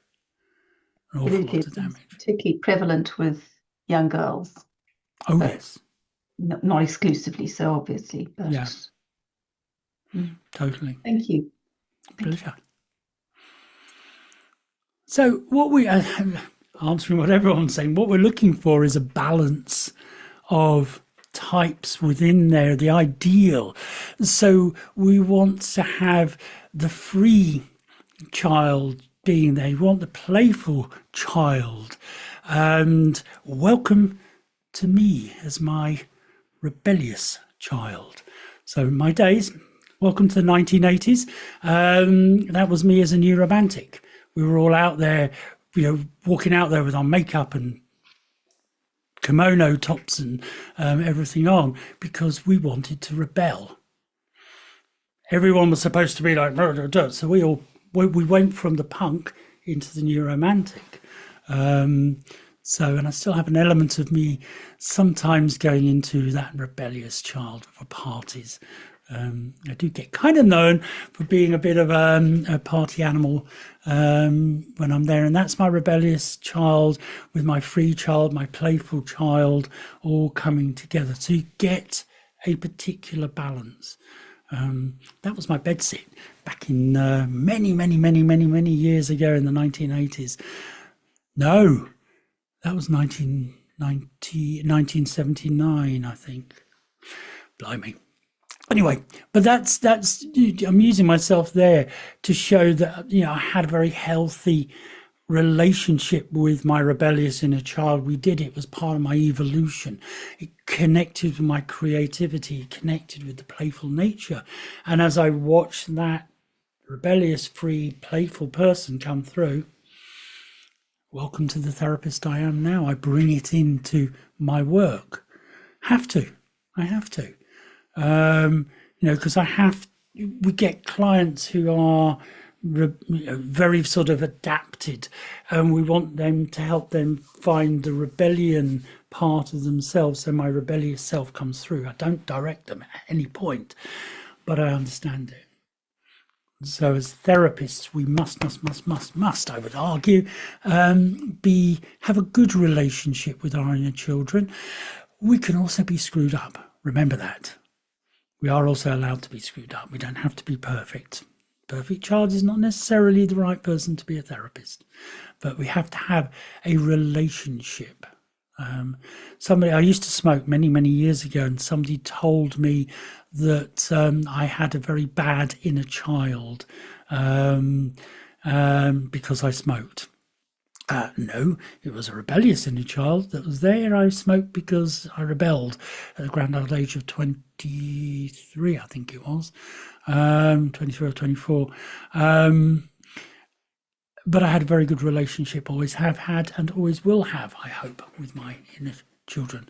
He says, bringing up his Daleks again, lots of them around. But it's that relationship that keeps us healthy, keeps us sane, I hope. So there we are. And yes, to answer the question, we do have a family of inner children in there. I really do connect with that idea. In a healthy, functioning individual, like I hope I am, it's integrated. My family is integrated, and it's very interactive with each other. I have my little issues, like we all do, but I find the sum of all my parts work together very happily. This dysfunction comes in when you get one of them dominating, and that's the issue we have to be very aware of. That's what brings people to therapy. The other thing to remember, an inner child does not necessarily have to be reflective of the biological gender of someone. So a biological male may have a female inner child, a biological female may have a male inner child. It doesn't mean to say they're transgender or anything like that. It just means what I think of it is their aspects of of who they are, metaphor. I remember working with a guy who East End of London, came from the East End of London, right like this, it's a bit like doing all right, talking like this, mate. And he came to me because, he was, as he said, like, I love my girl. Yeah, I'll give a bit of verbal, get a for a bit of verbal violence. Don't mean to do it, mate. I don't mean to do it. But, and so he was going on like this. He basically grew up in the East End of London and had to adapt to survive. And he wasn't physically violent, but he survived through having the right comebacks, being able to use words to put people down, put people in their place. And so when we went in for the inner child work, we basically, an inner child came out that was, you know, it's right, this type of man's man, if you wanted to use that type of term. And there's a little girl came out in ringlets and big fluffy dresses and everything. And he was kind of mortified. He said, "Oh, I ain't queer, mate. I ain't queer." I said, no, it's nothing to do with that. I almost said it's a representation of a quality that you're looking for, which is more feminine. And I thought, no, don't say that. So I was talking about the fact it was just a representation of a softer idea for you, talking about archetypes with him.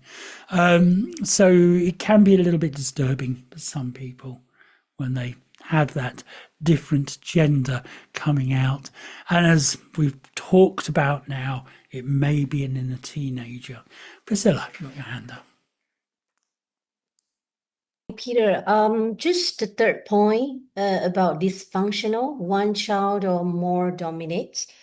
So what happened if a case study actually feel that, he feel neglected, abandoned, fearful, confirmed, almost all at the same time. So it looks like it's highly dysfunctional. So is it much difficult and more complicated to treat? No. That's the nice thing. Once you've got recognition, then you can work with these individual inner children, but also bear in mind that sometimes one inner child can, as I said, the edges blur and they can all form into one inner child. So I don't perceive it as being more intricate, more difficult to treat. I have my information and I will adapt my approaches to helping that person resolve each and every one of those elements that are there. So would that be the case that, how does that work? Because, there are different, child nature here. So do we for example, if during the therapy session, and when we do the hypnotherapy for them, would that be a specific or more dominated child trait that came out, and then we identify that and work on that? How does that work? I'm just curious. It's inviting one or more inner child, one inner child to step forward and speak. So you'll see you can invite them in, you can invite more than one in, and then you negotiate, if you've got more than one inner child, which one would like to speak first. Okay, all right. So you bring it in. It's a bit like ego state therapy itself. I refer to as family therapy for the mind, and it's like group therapy for the mind. But we need to address the nature of the group, but each individual within the group needs to also be recognized and paid attention to. So, okay, thank you, Peter. Miriam. Thank you, Peter. So when we work in ESD with the family, do we suggest the gender? Like it could be like we just work with what comes from the Precisely, with what they give you. And it's important that we work with what they give us, because that will sometimes discern the nature of what they need to work on at that point. I can't ask for a female part to come forward. They might not identify with that concept in there. I don't think I've ever had someone who's never had an opposite gender in there. And also when I've worked with some people who are a little confused, gender dysphoria, the teenage part, and it's not about people who putting people off from being trans or whatever, anything like that. Absolutely not. It's helping people to understand themselves. And so you might find the inner teen or even an inner child has an identity issue. And so through the work, through non-leading work, we help the mind to pick apart and understand what that issue, what their identity is. So takes time. So Thank you, Peter. pleasure. Okay. That we're going to look at after a break, but before we get to the break, there are a couple of questions in here. Oh yes, Priscilla has asked that one. Dina, the overachiever, we've looked at that. Having pressure to score, yes. And she says, had a case of a client experienced narcissistic abuse. And early parentification, which appear to have shaped a highly achieving personality style alongside recurrent self-sabotaging tendencies. Very interesting one, that one, because you've got the overachiever. It can be a very good element, but you've got to bring in the other parts of in inner child work. You'd be bringing in the playful child, the free child, all of those, because you can still be an achiever, but you still can have fun. And then you've got to be very careful about the achieving side, not wanting to be overly achieving in the fun states. And Dina was saying, yes, it's especially common in the Asian culture due to high expectations by the parents. So Taylor says, a 10-year-old boy that has lack of confidence, avoiding eye contact, very attached to the mother. Father is not around all the time due to work, so we've got an abandoned element in there. Is it possible that the child could be the abandoned inner child? Yes, very nicely put. Yeah, the father's not there. Major attachment figure has abandoned them.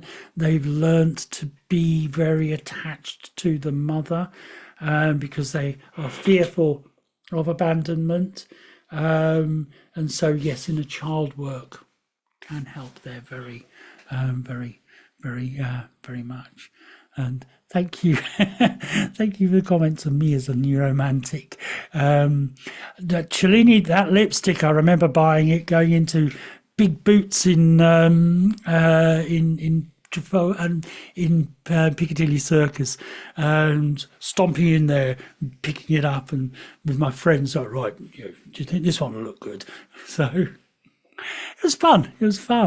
Got to remember that, back in the day, a couple of centuries ago, men wore as much makeup as women in those days. And during the 80s, they did some research and they showed that if you looked in men's bathroom cabinets, they had more skincare products, more makeup products than women in those days. So can we speak of the masculine versus the feminine? Yeah, we can have, if they're coming up, we can talk about the masculine, feminine elements that's here. And yes, energetically, yes. That can also be represented by the male or the female in a child. So I'll come back to the others because I do think you need a break. So I'm going to shut up for half an hour. It's 10 o'clock my time, 6 p.m. in KL, 9 p.m. in good old Australia and Sydney. So back here at half past the hour. So at half an hour break. So see you then. Thank you, Peter. Thank you. Pleasure, Thanks, absolute pleasure. Thank you, Peter. Thank you. See Thank you. you. Power. Okay. Oh, we're wonderfully keeping to time, so I'm very happy. But we've got a couple of questions that I've yet to answer before we get to working with the conscious. We will be looking at working with the conscious and then what we would term the unconscious within the child work. I'm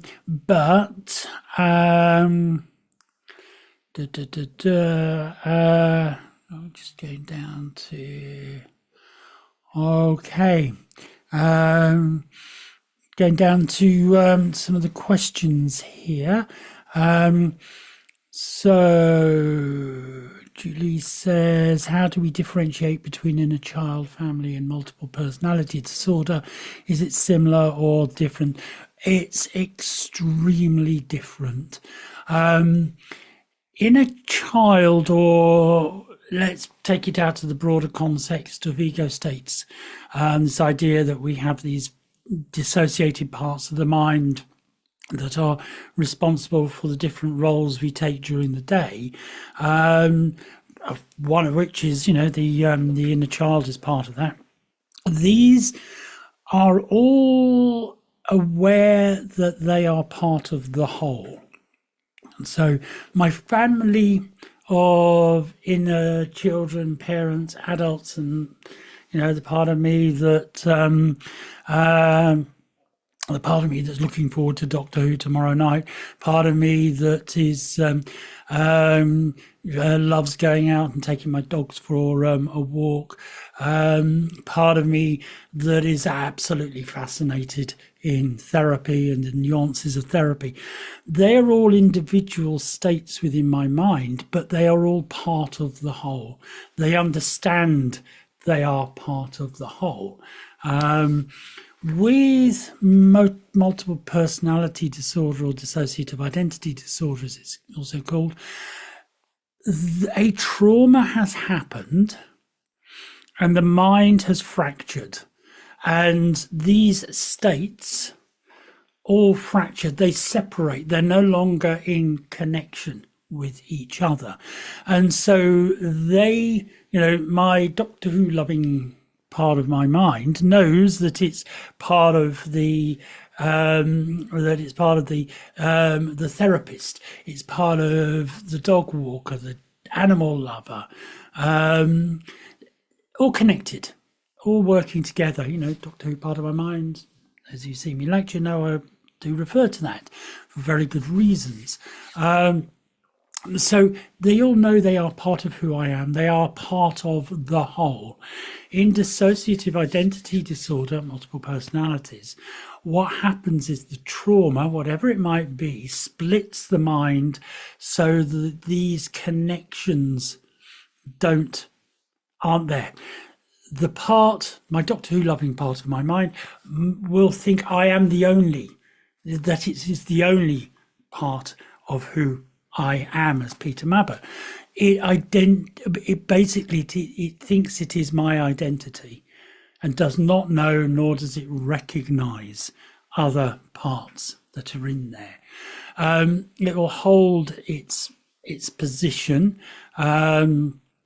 until there is a trigger, an emotional trigger or something like that, which then pushes it out and another part comes in. It will not recognize that my Doctor Who part was part of who I am in entirety.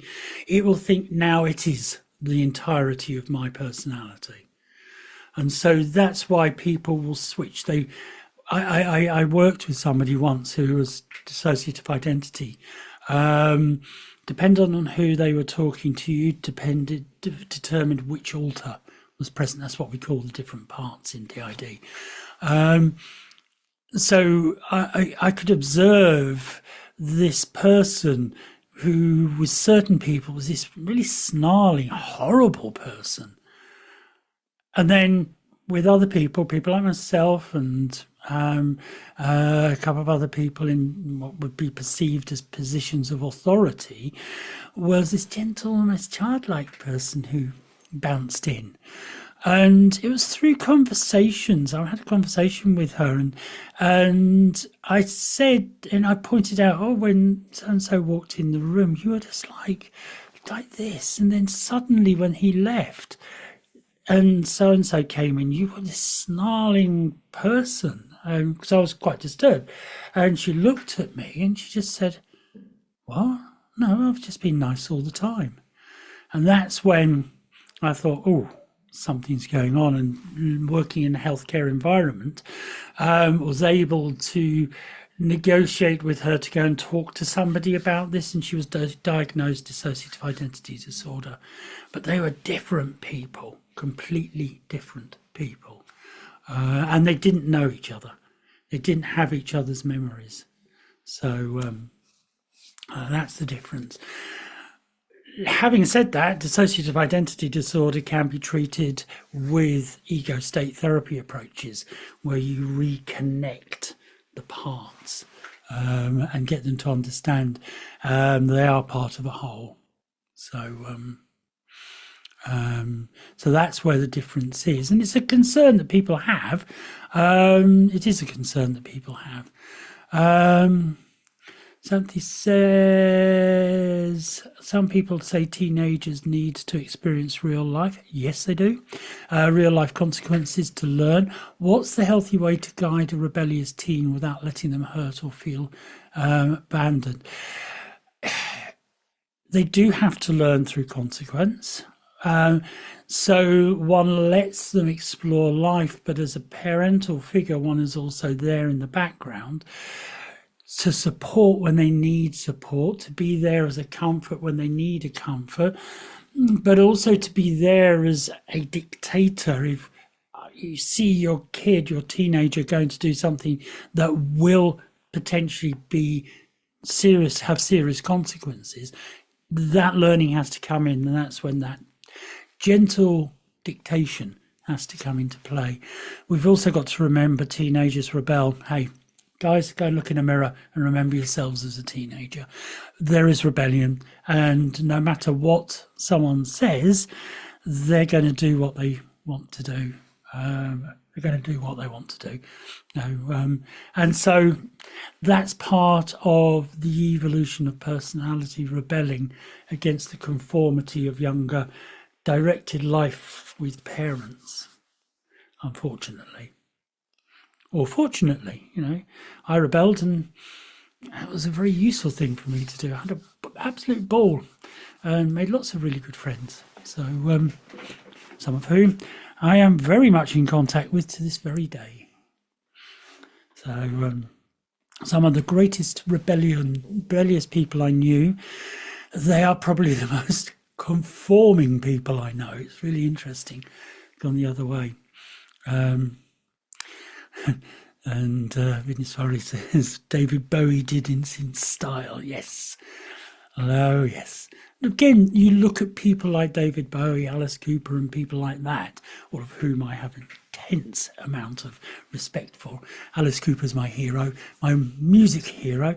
But they had a healthy interaction with their inner child, that creative, rebellious part of them. And it defined styles for a generation, which allowed people like myself to rebel safely. And it says, I have a client who has difficulties to identify the inner child, like having a mental block and refusal to share about their traumatic childhood. How do we help this client? We find a part of the mind that understands what the blockage is. That's where I would go first. Part of the mind, I would call it an ego state, that understands what the blockage is and get some form of understanding, and then work with that. It might be the ego state, the inner child is so scared and so terrified, it will not come forward. And so you might need another state, another childlike state, a teenage state, or our more adult state to come in and perhaps speak on its behalf or look after it. And, you know, this type of work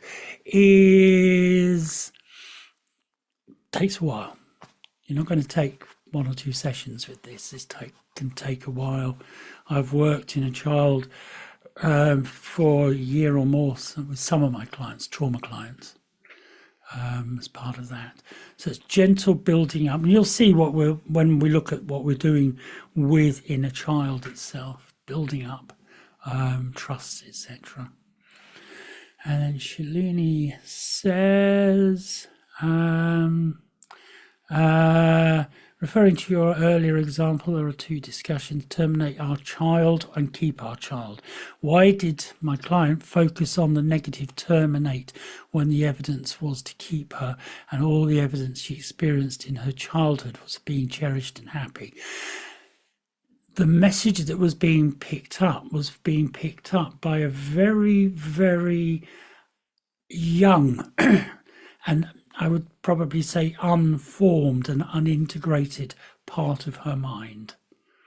So that young part, the in utero baby, was young, was unformed, got to birth, and it was just there in the background.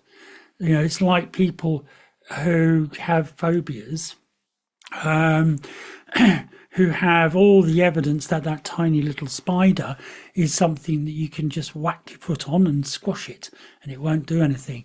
Yet they still have the irrational fear because it's locked away, hidden away, and it's still pushing there. So until we got to that understanding, until that baby mindset that has had rejection, abandonment, unwanted, until we were able to integrate it into the whole properly, it was having that influence because she didn't know why. So it was there in the background, hidden away, very much hidden away. And then and Adrian says Alice Cooper is such an intelligent and self-aware person. Absolutely. I have always wanted to interview him or his band, because you think of, mentioned Jung earlier, the id, ego and superego. The Alice Cooper character is very much a reflection of the chaotic id. So one day I will get to interview them. But when I do, it'll be on a podcast. So anyway, that's my inner child coming out. I found Alice Cooper when I was 13. Part of my rebellion. My mother hated him, so I had a giant life-size poster of him with a snake wrapped around him, singing away, which kept her out of my bedroom. Oh, I don't like looking at that every time I come in. Why do you have to have that up there? Can't you be? She much preferred me to listen to the Carpenters and nice people. Anyway, so working with the inner child. So we work at 2 levels. No level is preference. We can work at both. Sometimes I just work with 1 level. Do I? No, you'll always have a level of conscious work there. But conscious consideration of the inner child is a really good way of assisting anything else you are trying to do. Where you see the word hypnotic, also, if you're not a hypnotherapist, think relaxed access. Through relaxation, you gain access to altered states and altered areas of the unconscious. So just bear that in mind as we go through. So there are things that we can do with regards to working with the conscious. Oops. There. So what we're doing consciously, you can't just go bouncing in and talk about the inner child. You've got to create a concept and create an idea that the client can relate to. I talk about, when you see one of your mates and they're playing around and you say, oh, they're just being childish, you could consider that as being a fun part of the inner child. That could be an inner child. So I create that awareness just through a dialogue with them. So tell me those little things that you do that perhaps, it seems a little bit childlike to do, but you get a lot of pleasure out of it. I talk about that. And that's, again, I say, that's your inner child. That's the fun, free child within you. Have you ever been with a friend and they've seemed to have thrown a little childish temper tantrum? Yeah. That, again, is another inner child. And so this is what we're looking at. This is what we're working with. A lot of what we're working with developed when you were a child. It's reinforced as you've grown up. But if we can take that area of at that time in your life, we call it the inner child, we represent it as a child, we can work with that. We can help, the term, heal that child. So I bring up the concept. I look at my clients to make sure they don't think I'm barking mad bringing it up. Never yet had a client who has not gone for it. There was one particular person I mentioned earlier, one who had bruxism. I had to negotiate with him when he came in to see me. Got the case history, and he was a consultant anaesthetist, and he had this terrible bruxism that nothing had shifted. And that's when he was telling me, when did it first start? He was telling me about when his parents got divorced and how it was lovely, and his parents are best friends and the family feel great. And then he said, I don't want any of this esoteric rubbish, going to past lives and rubbish like that. And so I was like, okay, thinking, damn, there goes a potential source of therapy, but I have many different approaches I can use. And I was doing the work, and from a hypnotherapy perspective, direct suggestion, reverse suggestion, all of that that I would use.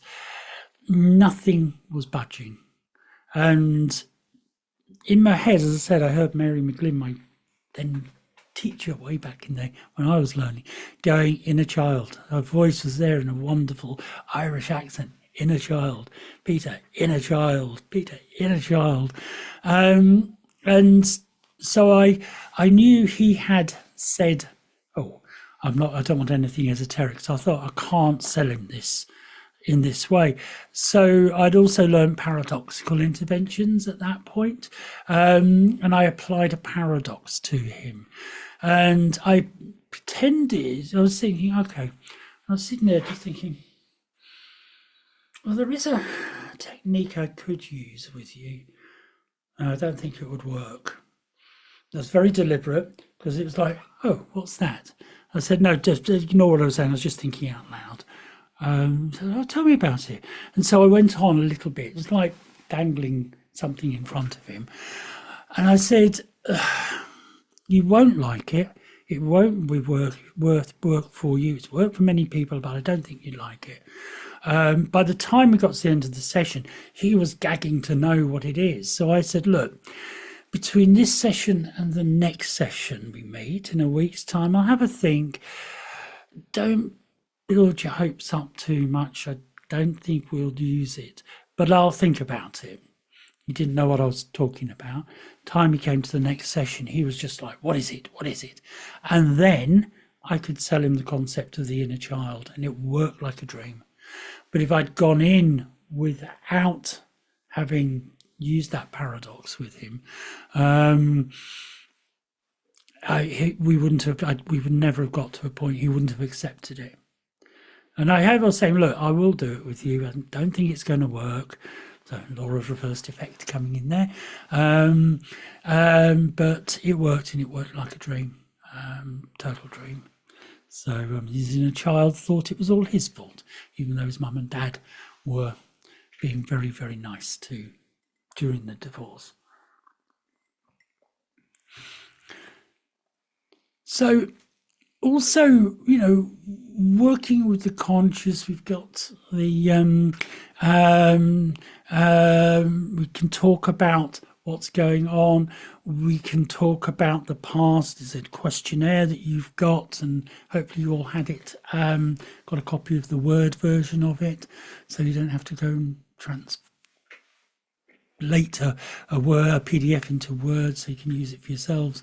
But that questionnaire, working with that questionnaire in session, giving it as homework for them to do between sessions, whatever you feel is appropriate, is very much essentially you're putting them into a frame.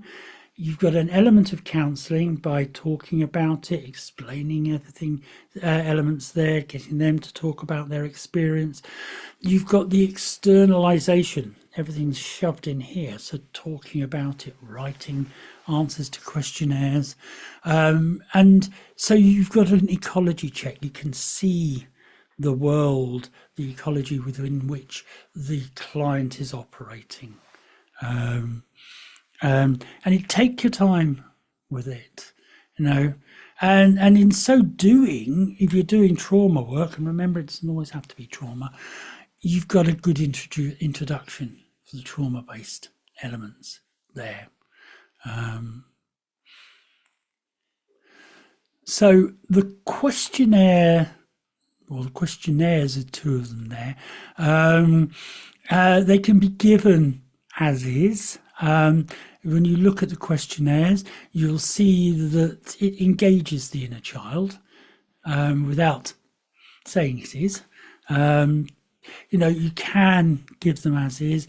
They can, if you want, form the basis of a case history questions. I don't like questionnaires, but I like this one. And that's my personal preference as a therapist. I'm not saying questionnaires are bad. I'm not saying they're good. Every one of us has our own particular preference here.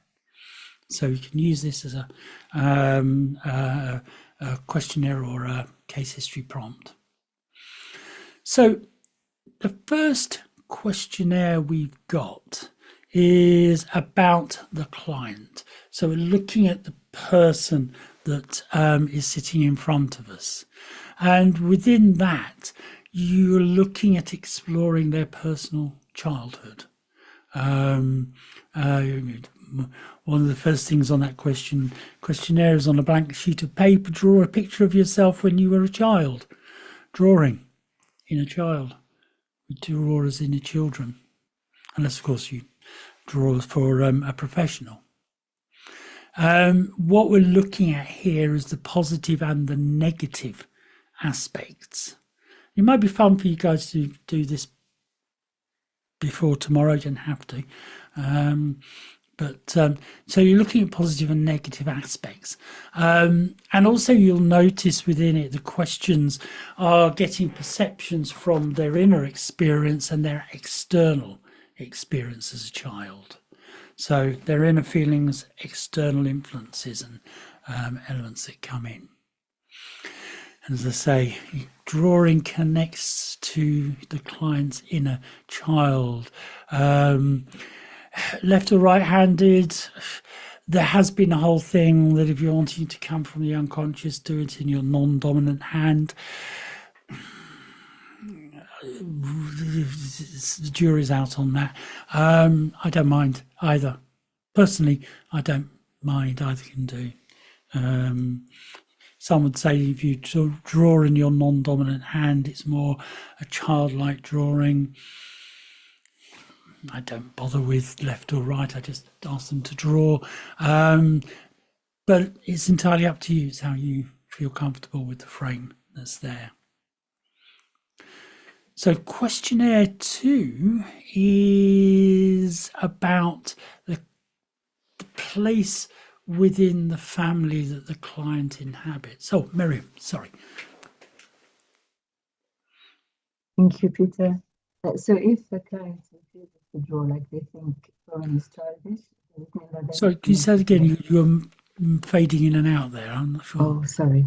Can you hear me? Yes.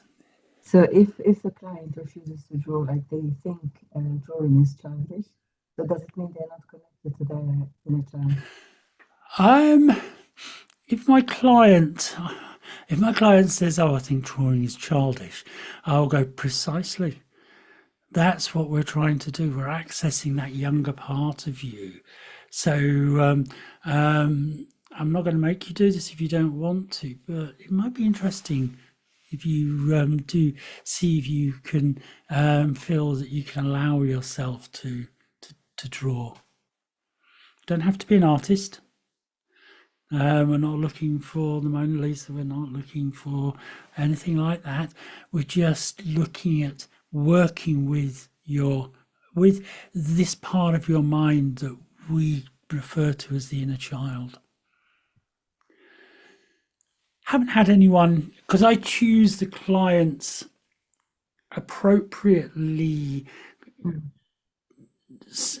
but I don't do inner child with everyone, but everyone I've done inner child with, who I've decided to use this questionnaire with, and don't have to with everyone, but they've all done it, and they've gained quite an interesting element out of it about themselves.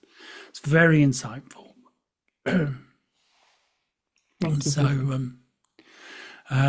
So you've got the one about themselves, questionnaire 1. Questionnaire 2 is about the place within the family. So this is perhaps looking at the familial elements, attachment elements that come in with this. So it's looking at the familial functionality, looking at the familial dysfunction, having that out there. I always like to place the two at the same time, because dysfunction, if I'm only looking for dysfunction, you can skew the client's view of the family. So I want to find both the good and the challenging element within there. And also exploring the emotional coping strategies of the family. People learn to cope through observation. People learn how to do that through observation. And in so doing, they can take on the family emotional coping strategy. And also it takes it outside of the family to non-family members, how they perceive non-family members view the family. So it's, inner child work is dissociative anyway. And so what this does, you've got questionnaire 1 is about focusing in on the self, dissociate that away from the external world. Then we look in questionnaire 2 about being the observer, dissociating out the family element, and then further going out the external world's perception of the family. And what you'll get out of the questionnaires, they're interesting. What you get out of the questionnaires is lots of information. I sit with my client, we talk about the answers they've given. I can see within it in bits that I would use in the formal relaxed state, altered state, trance state work that I do with my inner child clients. So you've got lots of good information, the positives you can feed back, the negatives, those are the times when you're looking to design a way of helping your client overcome that particular element in their development. And Elsie is asking, do we give it out as homework? Normally I do. So yes, which is again why I've given this to you in a word format, so you can take it, adapt it to your forms, whatever you do. So you don't have to type it all out again. I wasn't going to be that cruel to you and say, right, it's in there, you've got to do it yourselves. So you've got it. But if you don't like using these these questionnaires, don't have to, but they do provide useful questions for your case history questioning. But as I say, give it to them as homework, and then they can bring it home, bring it back to you. You can spend time discussing it.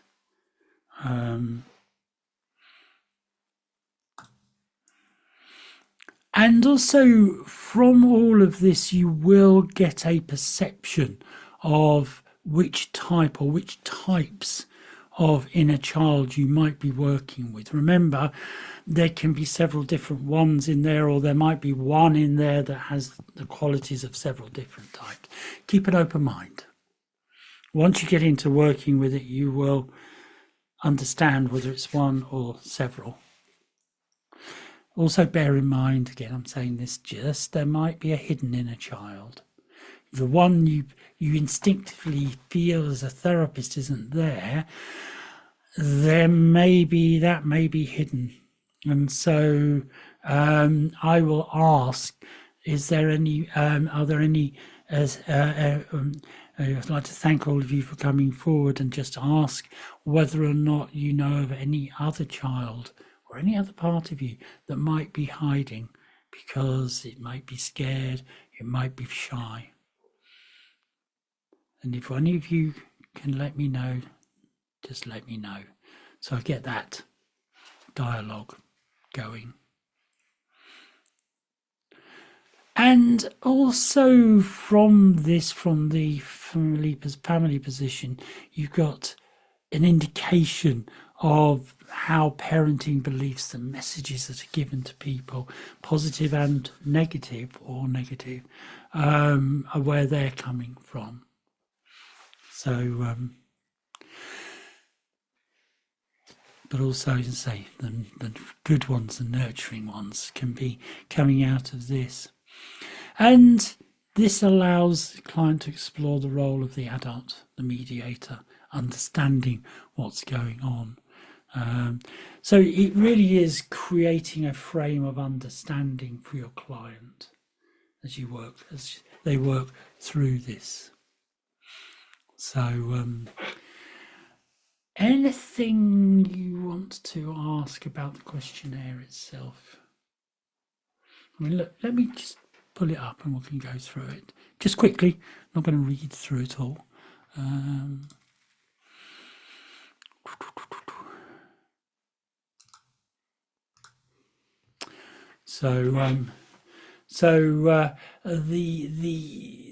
questions, create a picture of yourself, looking at the age. So this conscious connection here is allowing the client to give you a lot of information. If they're drawing, they're in for a particular reason for therapy. The drawing may be close to a concept of the inner child you'll end up working on. So you get the drawing, we get the age of the child, we find out what's going on in their life at the time. You get information about these, a lot of information about your client. What are the 5 positive descriptors of you at this age, and what are 5 negative descriptors? Don't be surprised if they can't find many of those. So don't be surprised with that. And damaged people will probably be able to do 25 descriptors here. So you're finding out how others reacted at home, at school, in the neighbourhood, in the community. 5 things that they're ashamed of as a child. Remember, we layer information in at an immature young time.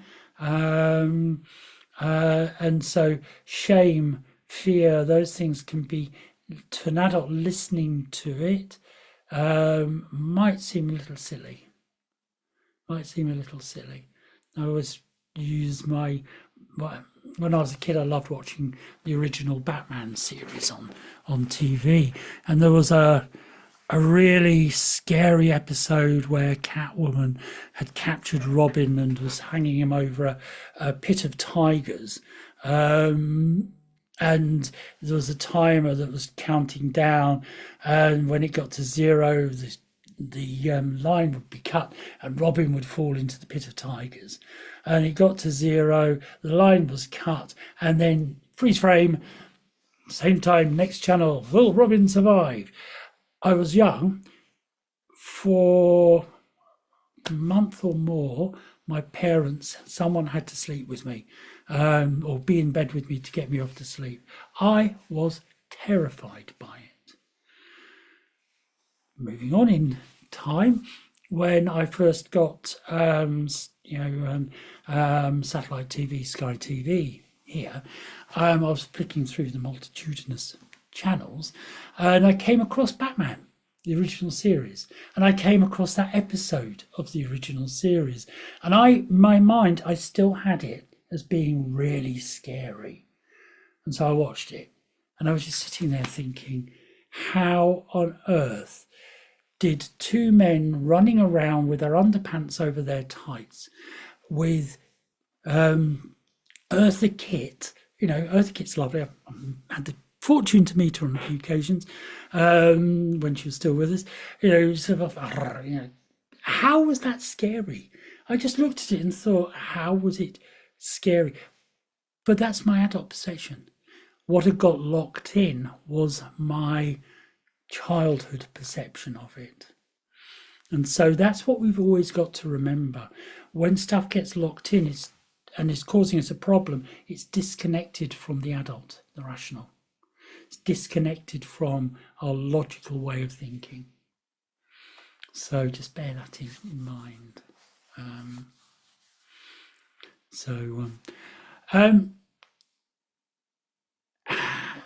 5 things that you did as a child that you've not yet been able to forgive yourself for. They don't have to fill all of this in. Don't have to fit it all in, I wouldn't be able to fill that in now. Don't think there's anything from my childhood that I haven't been able to forgive myself for. But I'm not, thankfully, traumatized. How visible were you as a child at home, at school, in the neighborhood, in the community? List 5 feelings you felt as a child. Notice it's any feeling. How well were your boundaries respected as a child, emotional and physical boundaries? 5 games or playtime activities you enjoyed and had fun playing as a child. So what do you recall being told about yourself by these various people here? Positive things you told to you as a child. What positive things told you as a child do you still believe about yourself? What negative things do you still believe? What positive messages would you have liked to have heard about yourself as a child? When you're working with the inner child and reparenting and nurturing and healing, take note of that positive message. If it's a good, strong, healthy, positive message, you get the inner parent to give that message to the child or another child to do that. And then just a description as a child, what they're like as a child. So that's why homework is often quite good for this, because it does take time and take some thinking. Then a picture of yourself in childhood family of origin. Again, it's the picture, so this is engaging the inner child.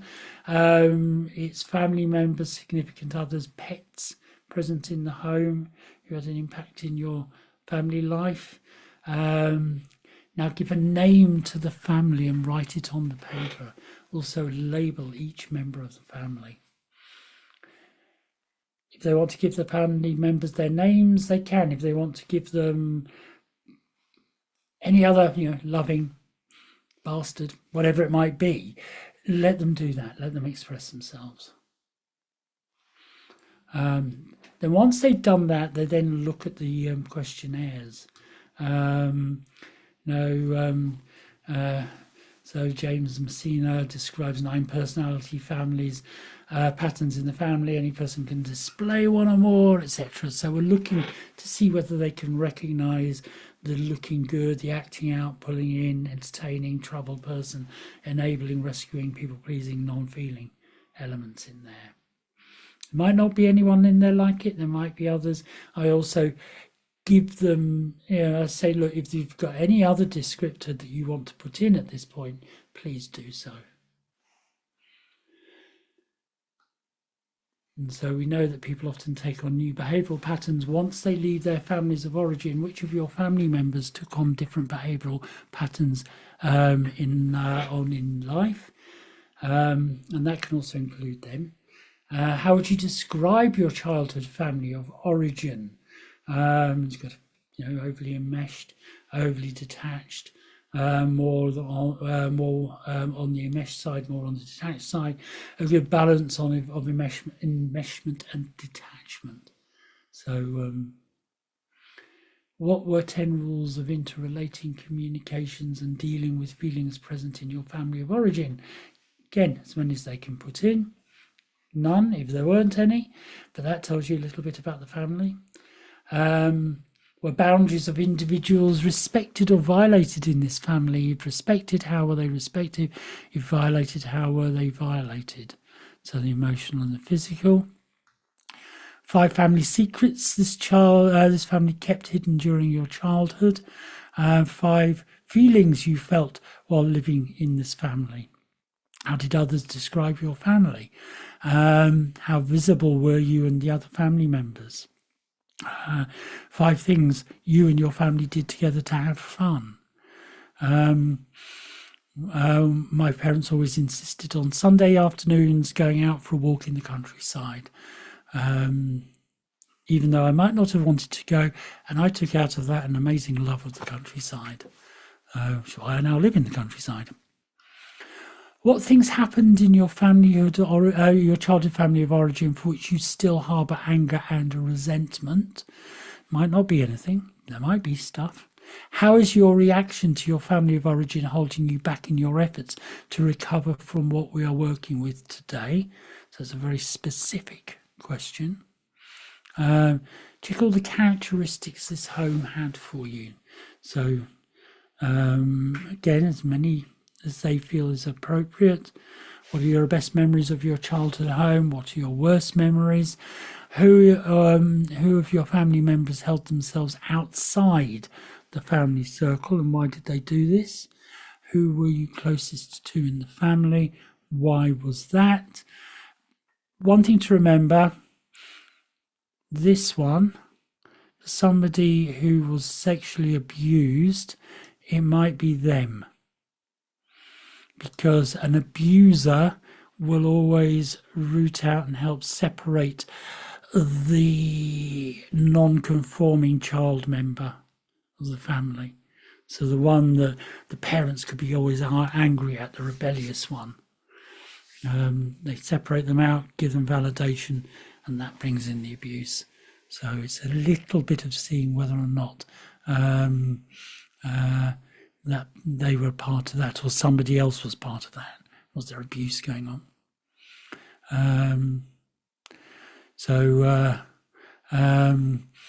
Who were you closest to in the family? Why was that? Who were you most distant from? Who gave you the nurturing love and acceptance in this family? How was this shown? This is very useful because you might want to relate to that, to the inner parent when we come to reparent the inner child. How open were the lines of communication in your family? Who were most open, who were most closed? And how much sibling competition was there between you and your other siblings who encouraged this competition? So was it from within the siblings, or was it a parental encouragement? And what unresolved issues have surfaced as a result of completing this exercise? So there's that reflection back after having gone through this pulling apart and understanding. Okay, anyone got anything they'd like to ask?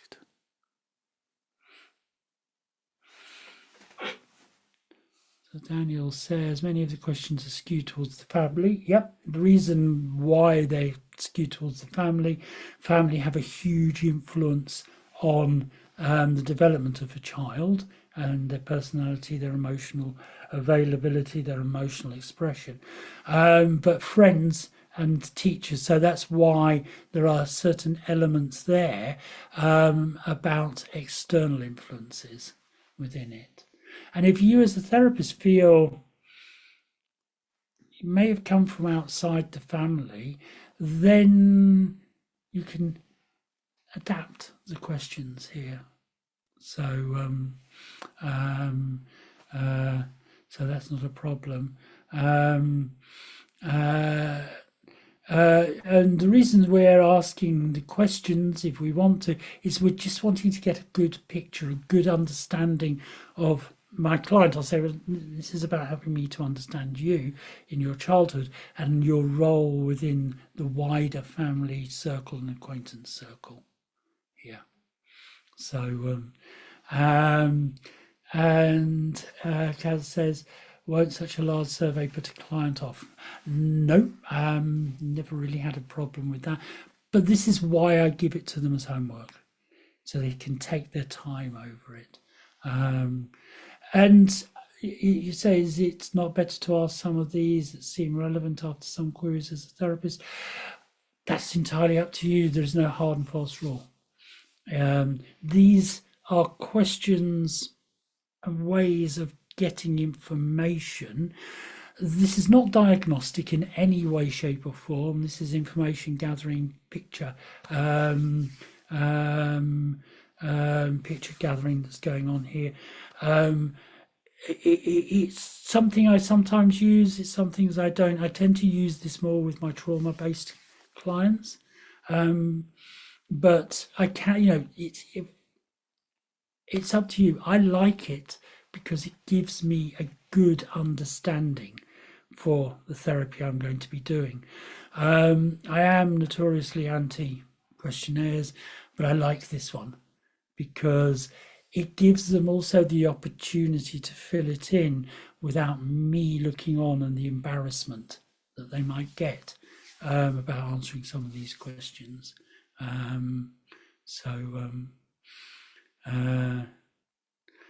And then says, hi Peter, for the questionnaire, if the client has two sets of almost completely different answers to the questionnaires in the context of childhood versus their teenage years, should we conduct two questionnaires? You can adapt it, yes, of course, absolutely. Is it that we always address first the inner teen, then the inner child? Either. No hard and fast rule. As long as you're getting that information, then you'll be fine. How many sessions do we work on the questionnaire? There's a lot to cover. Yes, the inner child work is not 1 or 2 sessions. It's often over several sessions that you're doing this. Remember, this comes into the psychoanalytic, psychodynamic frame of within therapy. So it can take a while to go through it. Those who've been trained in brief strategic therapy, hypnotherapy, brief strategic therapy, this is one of the approaches that means it is not necessarily brief by our concept. 2 to 5 sessions, brief. 15 to 20 sessions, that's long for us. But as I've said, I've worked from information based around this and what came up with the subsequent inner child stuff. I've worked for a year or more with clients. So I've worked within 2 sessions. I've worked some pretty horrendous stuff that got resolved in 2 sessions. Now, being a good therapist, I think I am, and the ethical therapist, I was keeping in contact with the client to make sure everything was still okay. You work with what's given. everything was still okay with them.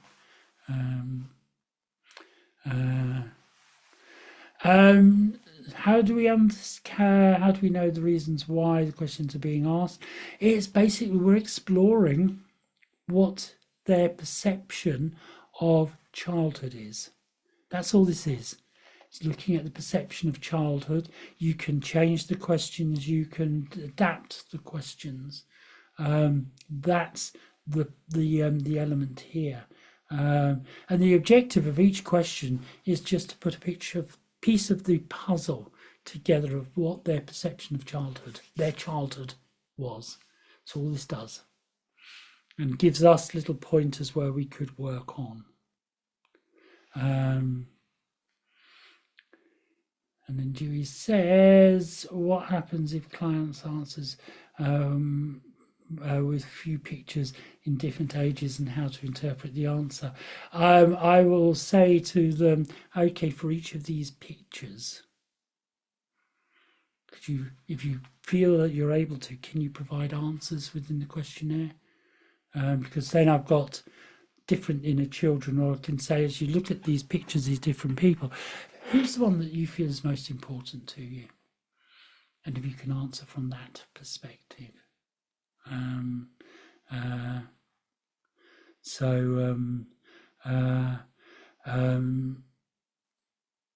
Oh, right, sorry, we've just seen Elise saying there, or answer yours. You've got your hand up.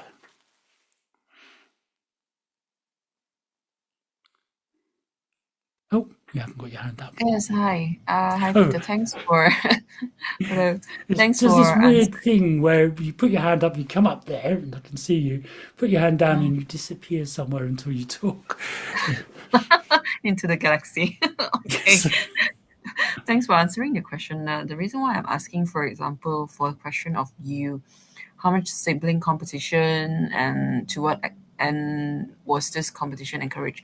So that's why I asked that. I mean, for each and every of the questions behind, there must be a reason why that it is being asked, right?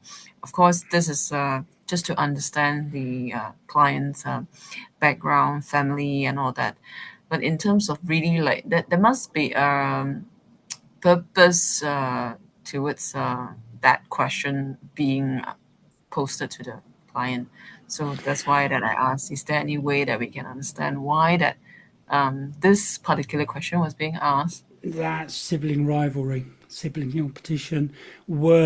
Is there sibling rivalry if it's coming from each other, or if the parents are pushing this? Are they imposing a rivalry that could be dysfunctional? So it's looking at the rivalry, it's looking potential origins of interfamily conflict, or a potential origin of a feeling of not being worthy, of not being good enough, because they weren't striving for perfection. Does that make sense? Okay, thank you. And for one client, there may be only one inner child, or there may be even several inner child, right? So what if for a case like not having a very memorable childhood until into adolescence and all that, so having all this not so resourceful inner child kind of archetype, how do we able to help the client to use the available resources? Let's say that is really that to the client there's nothing memorable or there's nothing resourceful, that they're able to get it. So how do we change the perception? I might ask another inner child to step forward. So if we could identify the fun inner child, the free child that's to come forward, I would then get a dialogue going between the two of those. I might ask an inner adult, or the one of an inner parent, to step forward and explain some of the fun elements that they might have done as a child. It would be very rare that they have absolutely no fun elements, because if they've had a bit of a rough time, then you're going to find that they're focusing on the negative stuff, and they delete out the positive in their mind. So by getting another child to come forward that was a free child, a fun child, then I would get that dialogue going. If there really isn't anything in there, I would then have a concept. I would then work with them to find out their concept of what fun means. And then I'd work with the inner adult to start to connect to doing the fun things and share that with the child. Okay, So thank you. I might have had a rubbish childhood. Doesn't mean to say I have to have a rubbish adult experience. That's the thing to remember. Oh, okay, thanks for explaining. Will there be any demonstration of how the whole session is going to be? I will demonstrate tomorrow. Okay, thank you so much. Well, I'm going to bung you. Oh, God. No, I'm going to guide you all. The last thing we'll do today is just guide you through a little exercise of connecting with a safe environment and connecting, if you feel comfortable, with an inner child. So you'll have that experience as well. Thank you, Peter. Okay. Then there's and Priscilla's also asked the same question about with a questionnaire. Always remember, when you're taking a case history anyway, how long does that take? Can take an hour or more. So these questions, it's a long questionnaire, but I've never yet had a client object to that. Remember, they're paying you to ask questions. That's part of what a therapist does. Many therapists use questionnaires, so they won't have a problem with it. If they do have a problem with it, then I just turn it into the idea of asking, turning it into even more case history questions. So don't worry about that. So if you want to stop them from being pissed off, Priscilla, it actually is more of it's how you introduce it to them. If I say you've got to fill this in, then that'll upset them. If I'm saying it would be really useful, I know it's quite a long questionnaire, which is why I'd like you to just take your time between this session and next week when we see each other, and just take your time to fill it in. It doesn't have to be filled in one sitting. So Priscilla, you've got your hand up.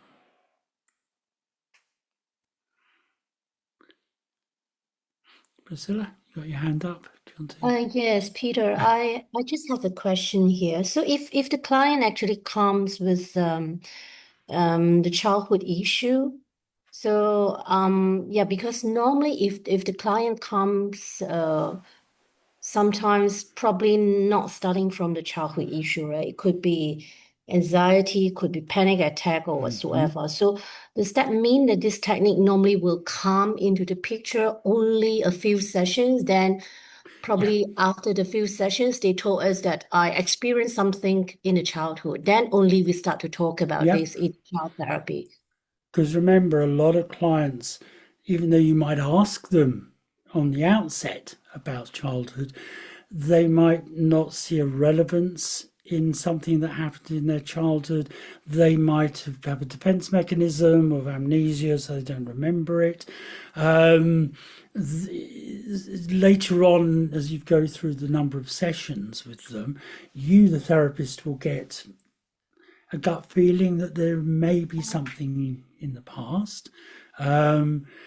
But also, as the client builds rapport up with you, builds trust up with you, they may be more prepared to disclose. So I never, anyway, do inner child work on the first session, ever. several sessions in before I get to that, because I need to know my client. I need to know their response. We'll go through this again, but the 3 stages of therapy: stabilization, change, and maintenance of change. We need to be putting that into place.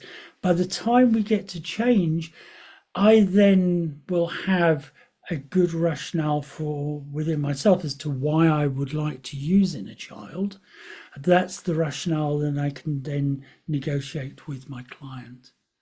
And so it might be 5th session in, and I'm giving them this questionnaire. Okay. Because that's the point. I'm sitting there going, oh, gosh, this really would be inner child work.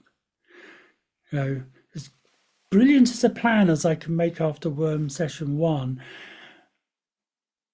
therapy isn't like that.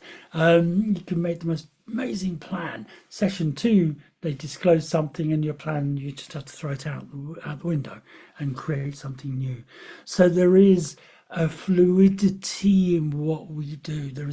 You follow the flow of what the client's giving you, you follow the process that they're indicating, and you just go with that.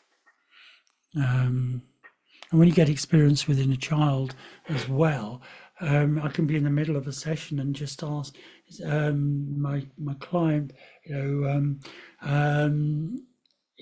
they're in hypnosis, for example, I might say, and there seems to be a wonderfully childlike presence here with you. Could I ask that child to step forward and let me know you're there? Or I might be doing the case history and I say, I'm just going to give a bit of observation. It's almost a childlike quality that you're showing as you answer that, and that's wonderful. I just wonder if, let's have a bit of a game. Let's see what would happen if you can ask that child to step forward. And so I work with what they're giving me. Yes, I do the formal approaches, but I also work with that.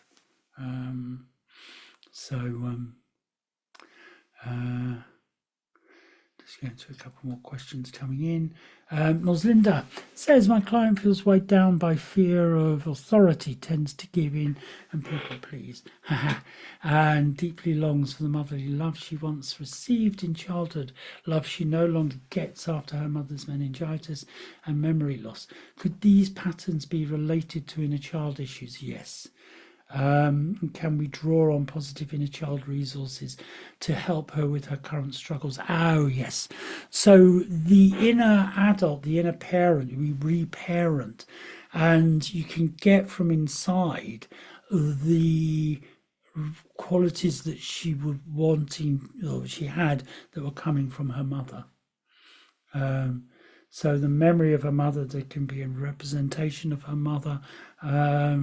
In ego state therapy work, we call it an introject, which is an image of somebody. It's not a part of them, it's just an image, but that can be a very empowering element there. So yes, and Dina says, I agree with Peter. Thank you. They see now there's nice validation for my inner child. In my recovery phase, I had a hard time with my therapist as I was not ready to share all my painful experiences and can open up the past wound. But actually, to recover, I learned that must safely be able to face the past trauma in a safe manner. Emphasis on the safe, brilliant, in order to heal. I think this questionnaire is necessary to resolve with the inner child. So eventually I slowly open up after building rapport with the therapist. And now I'm recovered and decided to become a therapist myself. Wow. Wonderful. Well done. Well done. And thank you for sharing that with us. And also thank you for taking your experience and using it to help others. Wonderful there, yes. Based on what Priscilla asked, do we continue the therapy we're doing first, say CBT hypnotherapy, or do we interrupt it with inner child work? You can sandwich it in. Oh, look, Daniel, ask me that again when we get to when I'm talking about where in a child fits, because I've got a lot to be able to say to that. Kale says, I personally find inner child works better through parts work, as you said, Peter, more organic and client-led too. Yeah, I started off with a very rigid, this is inner child, and as I've evolved as a therapist, you lose that rigidity, you have a fluidity, with what Kale was saying, not Kale, Daniel was saying, working with CBT, there might be a restrictive belief that the person you're trying to help the client to challenge. And I might step in at that point within the child and ask for the inner child that holds that belief to step forward. Do therapy there, resolve that, go back into CBT work. So it's a very big fluidity in that. And I think the organic nature of what we do now, there's so many different influences on, hypnotherapy or CBT or whatever your main prime discipline is that come in from different approaches. That's why I work integratively now. I don't stick to one approach. I have the approaches that I have, and then I can jump fluidly from one to the other, back to the other, and so on. So it's a really lovely way to work. And Deborah says, if client does not relate, take to the inner child labeling words, how to reframe this as to others. So something more suitable. I talk about the part of your mind. I get rid of the label of child. It's a marvelous part of your mind, or there's a part of your mind that's holding on to this belief. And so that's how I would work there without having to refer to it. It's a very, very logical part of your mind, and the inner adults, So I don't have to give them those labels. And then something says, if the child having child issues and end up with depression and suicidal thoughts, what is the best way to tackle, refuse to listen and accept any therapist? If they've got depression, I would be working on their depression. If you're not used to working with depression in childhood, I would certainly then refer that person to somebody who does. Suicidal thoughts with a child, you've got quite obvious safety issues coming through there. I've got child protection. So then you would have to refer to appropriate people to be able to look after that child. So if you've got a suicidal child, that's a pretty damaged child. So I'd want them in the system, within the healthcare system proper. And question, can the questionnaire be given as homework before the session? Yes, but without the inner child label, yes. And then go through it in the session, absolutely. The nice thing about this is you can adapt to the client, adapt to your way of working. So, and of course, way back up there, I just saw something that Ouija put in. Yes, I remember watching Jaws in adulthood for the first time for the same purpose as you. I did with Batman. I still haven't got over my phobia, though, of being in the sea without thinking of a shark. And I love being in the sea, but not in deep water. Well, I remember swimming in very clear water in Corfu once, just after I'd seen Jaws. I was swimming along, and there was a shadow down there, and that was it. Turned around and woof, came out of that. I got over it because I was swimming in Hawaii once and swimming around with my goggles on, and there was a black tip reef shark swimming around. I got fascinated by it, bless it. Come on, questions. So Elsie says, when the client has a history of childhood physical and verbal abuse from a father figure, how do you balance inner child work with trauma stabilization? At what point do you introduce inner child work? So I would only introduce inner child work when the client has been stabilized. So do the stabilization work, building up general resources that will then allow my client, when they are ready and with their consent, to step into the inner child arena. So that's where I would go. That's that. Kel says, if a client expresses suicidality, you should refer back to the doctor. Agreed. For referral to psychiatrist, agreed. Clinical psychiatrist, rather. Yes, don't assume one can help. Far too risky. Has to be in the system. Unless, of course, you are trained specifically and appropriately to deal with. I will deal with suicidal people, but not suicidal children.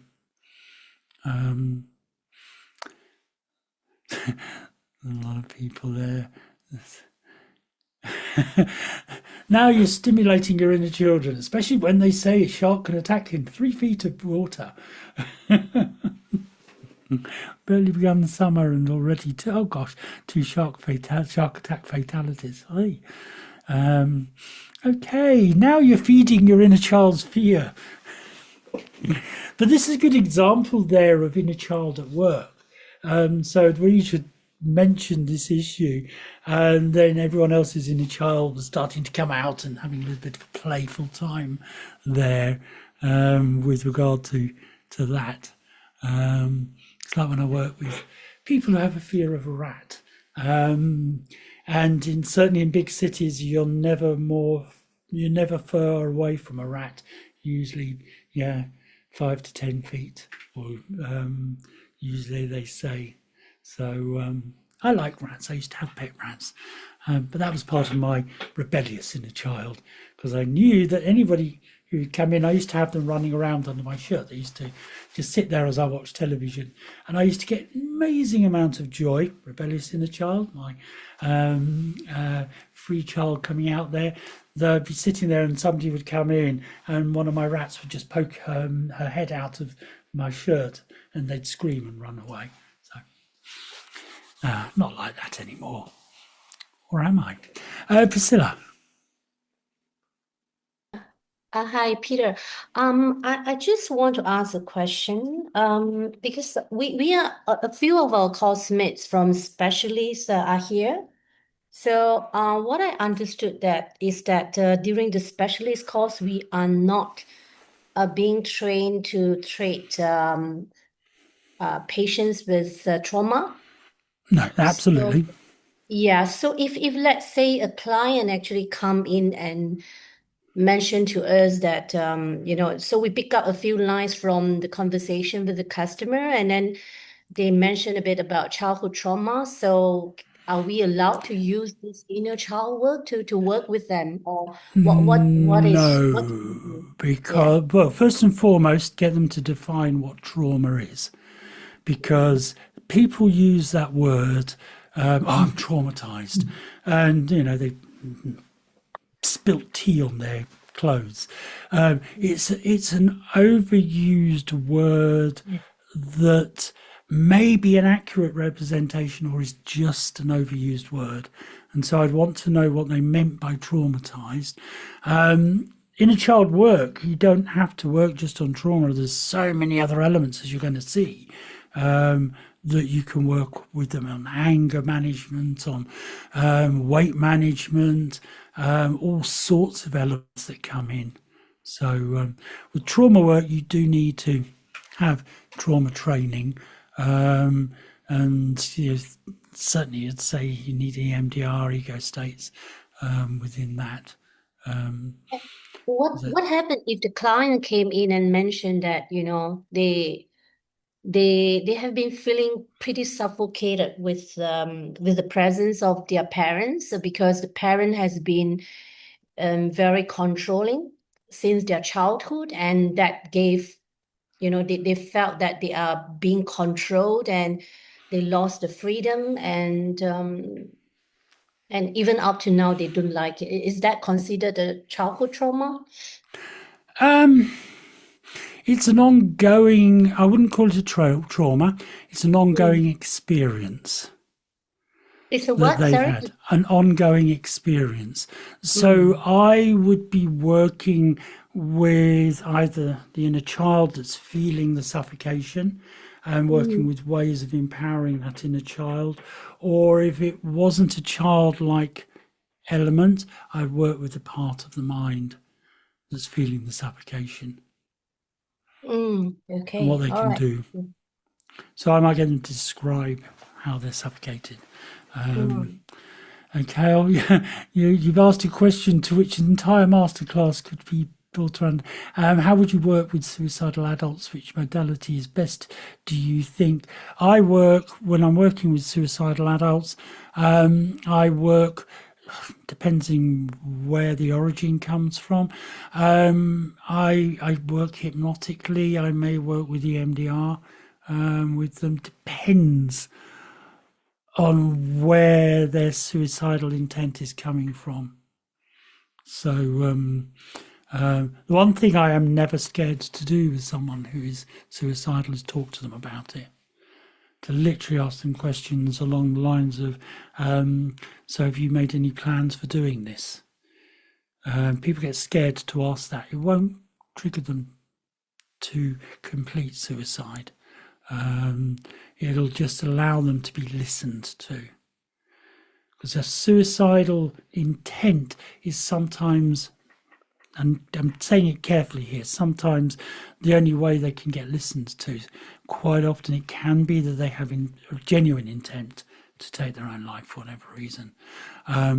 So if somebody is talking suicide, refer them on to somebody who definitely can train. It's not a simple, straightforward element working there. So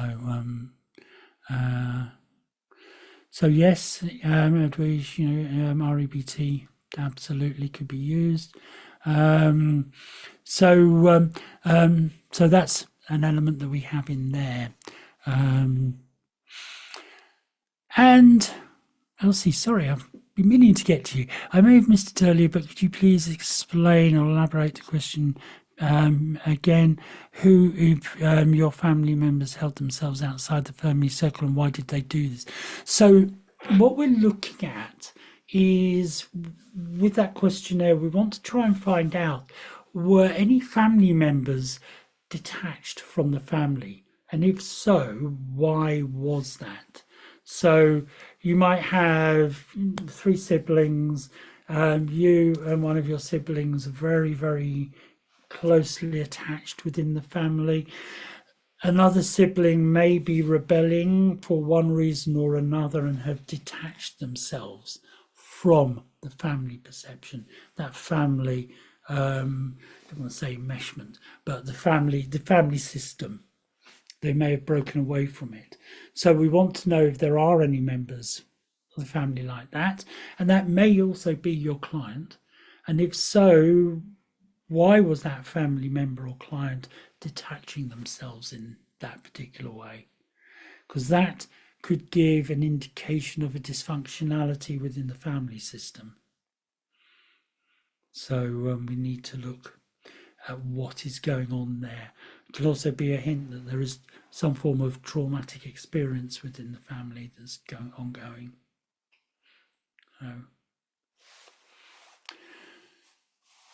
Okay, before anyone else has any more questions, which doesn't mean to say don't ask them, but I want to give you an experience in a moment of going somewhere nice and connecting with your inner child. If you want, I'll adapt it all for you. So when we are working with the inner child, we are working from a safe place within the mind, a perceptual safe environment. So in a moment we'll create one, and you'll see how we do it. And you've got a script to follow. It's based around hypnosis, but you don't have to call it hypnosis. It's a nice, relaxing way of working. And so when we're in there, we're wanting to fuck within that safe place. We want the inner child, should it choose to come into it, to feel confidence. To feel confident stepping into that experience. Remember, a dysfunctional, the dysfunctional inner child may not feel confident about anyone. So we want to instill a safe space, and we also want to instill a sense of confidence in the session. Now, this may not be a one session. You might spend several sessions just as part of the therapy, just helping the child to build confidence in you, the therapist, and confidence in the rest of the client. So here we go. Stabilization, and safe space comes at the end of stabilization. Creating a safe space is a really wonderful way of helping somebody to feel there is a sense of safety inside themselves.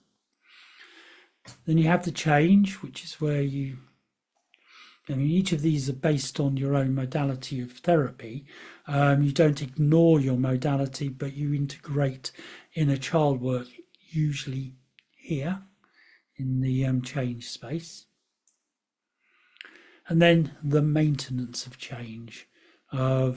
Once change has occurred here, we want the client to just be able to perceive that change is continuous. So stabilization, preparation, you're preparing them for the therapy. You're bringing in resources that they can connect with to go through this process of change.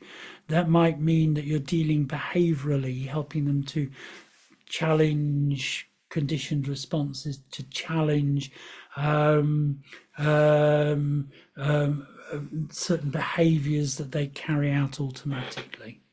So you're creating a sense of change is happening, stabilizing them before we then move in to the inner child work or any other psychodynamic work or change work that you bring in from your own discipline. It doesn't have to be inner child. Inner child can slot into that. Then you move on to other change work from your own discipline.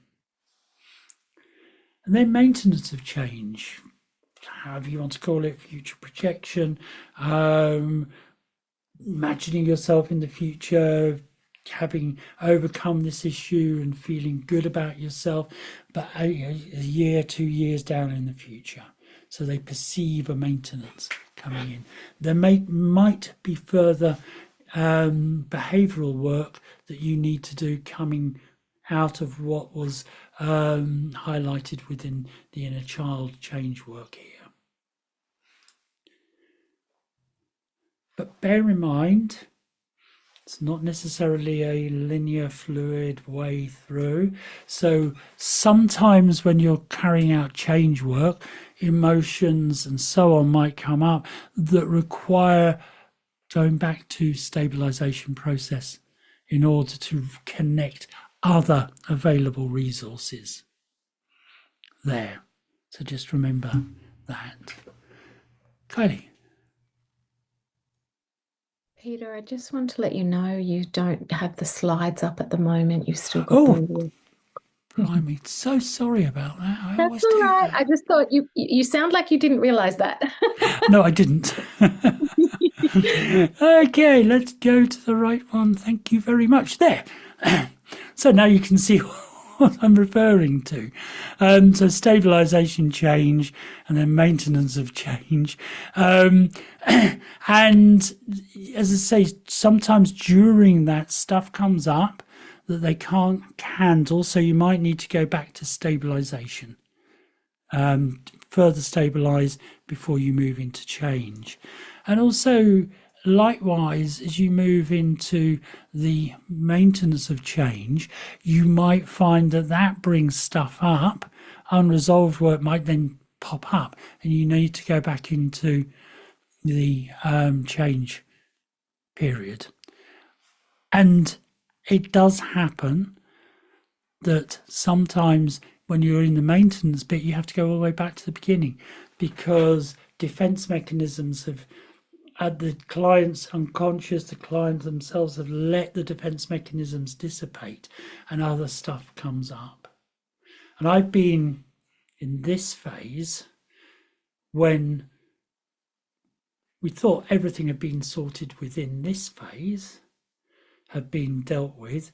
Something comes up there, I have to go back to stabilization because this has gone back even before the inner child that I'm working with, before the situation I'm working with. And so you have to then start the process all over again. This is the nature of psychodynamic work and the analytical stuff that we do. So just bear that with regard to that. So the last thing we're going to do today for you, just talk about a little about the breathwork relaxation induction approach. Some of you guys have hang on, that's the one that you want, but bear in mind I'm going to be sending you a PDF of all of my slides, so you don't have to scribble it all down, because I know what it's like. I'm the same. I'm watching a presentation and think, I didn't get all of that down. And when they say I'm going to send you a PDF, then brilliant. Come from Julian. So we're looking here at bringing bringing relaxation into the process. You know, why relaxation, anxiety, relaxation can't exist at the same time. Reciprocal inhibition. One, if you can make relaxation stronger than anxiety, the anxiety can't exist. So it's a very, very, very simplistic view there. So reason we're using the breathwork route of guiding them into relaxation is because of that potential of abreactional catharsis, the emotional release. So we're wanting to go into this inner child work from a foundation of real calm, of real empowerment. And anything that stimulates the vagus nerve, you've probably all heard of it, but we'll do a little bit of vagus nerve 101 up in a minute. But anything that stimulates the vagus nerve is a desirable approach. Vagus nerve, you stimulate that, you go into parasympathetic control, the rest and digest control, you relax. The thing about the vagus nerve, a little bit in neurology, it's the longest nerve in the body. First nerve really to be discovered, actually. It is the longest nerve in the body. So here it is. Say hello to the vagus nerve, going all the way down and branching out all over the place. So here's the brain, lungs, liver. You've got the whole gut area down here. Gut area, enteric nervous system, gut brain. So now one gets to understand that what goes on down here and is held down here still can affect people. I'll just mention irritable bowel syndrome. There's a lot of interest in what goes on with the gut brain down there. So stimulating the vagus nerve, as I said, switches on the parasympathetic nervous system. And in so doing, we relax. my sympathetic nervous system's firing away. It's keeping me alert. It's keeping me focused. If I allowed my parasympathetic to dominate, I'm relaxing. Oh, look, there's Minnie the Minx up there. My picture of Captain America. Oh, there's a Dalek up there as well. Oh my gosh, you're still here. So I relax out. I'm not focused. I'm relaxed down. My anxieties start, not that I'm anxious, but anxiety goes away. Sympathetic nervous system is working very well for me at the moment.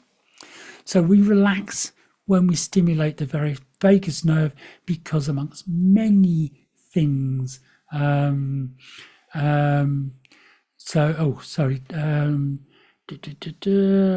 seen something Deborah's asked. We're finishing just after 12. Well, I'm going to talk you through this and do a group little exercise, just guide you through into relaxation. And then one thing we know, regular practice of slow rhythmic breathing improves vagal tone. The East has known about this for centuries. Breathing practices from Eastern arts, Eastern healing philosophies have always stimulated the vagus nerve, creates a state of calm relaxation. And that's what we're wanting to do. And I won't go into the whole mind-body work and how that stimulates the immune system to help us. Another lecture in its entirety, but worth remembering. Breathing is good for mind and it's good for the body. So a little bit there, vagal tone, is you're measuring your heart, is the difference between the speed of your heart rate from your in-breath of breathe in, heart rate to change, breathe out, heart rate changes again. So it's that difference that comes in. And the larger the difference, the higher the vagal tone, the more quickly your body will relax after stress. So just a little bit of information there for you. So what we have is an induction, way of guiding yourself or being guided into relaxation, and a space in which you can access your inner child.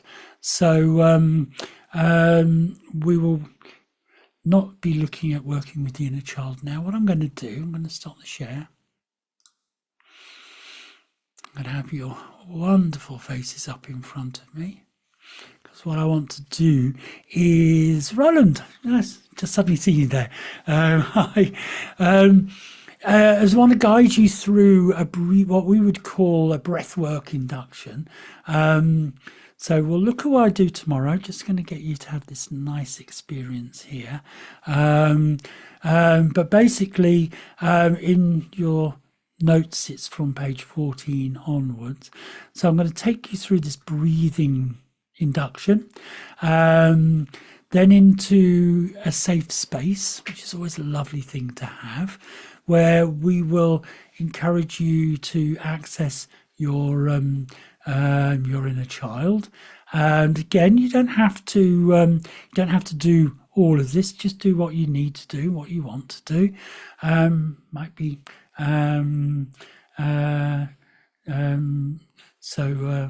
it's 12 p.m. Deborah. It's 12 p.m. in the UK at the moment. So we're just going to do this, and then we'll be finishing for the day. So then we'll go through creating that safe space. And this has got verifications in it. I won't do that as on a group, but we'll talk through the script tomorrow. Just want you to have a nice experience. It's quite a long script, but doesn't take too much time to do.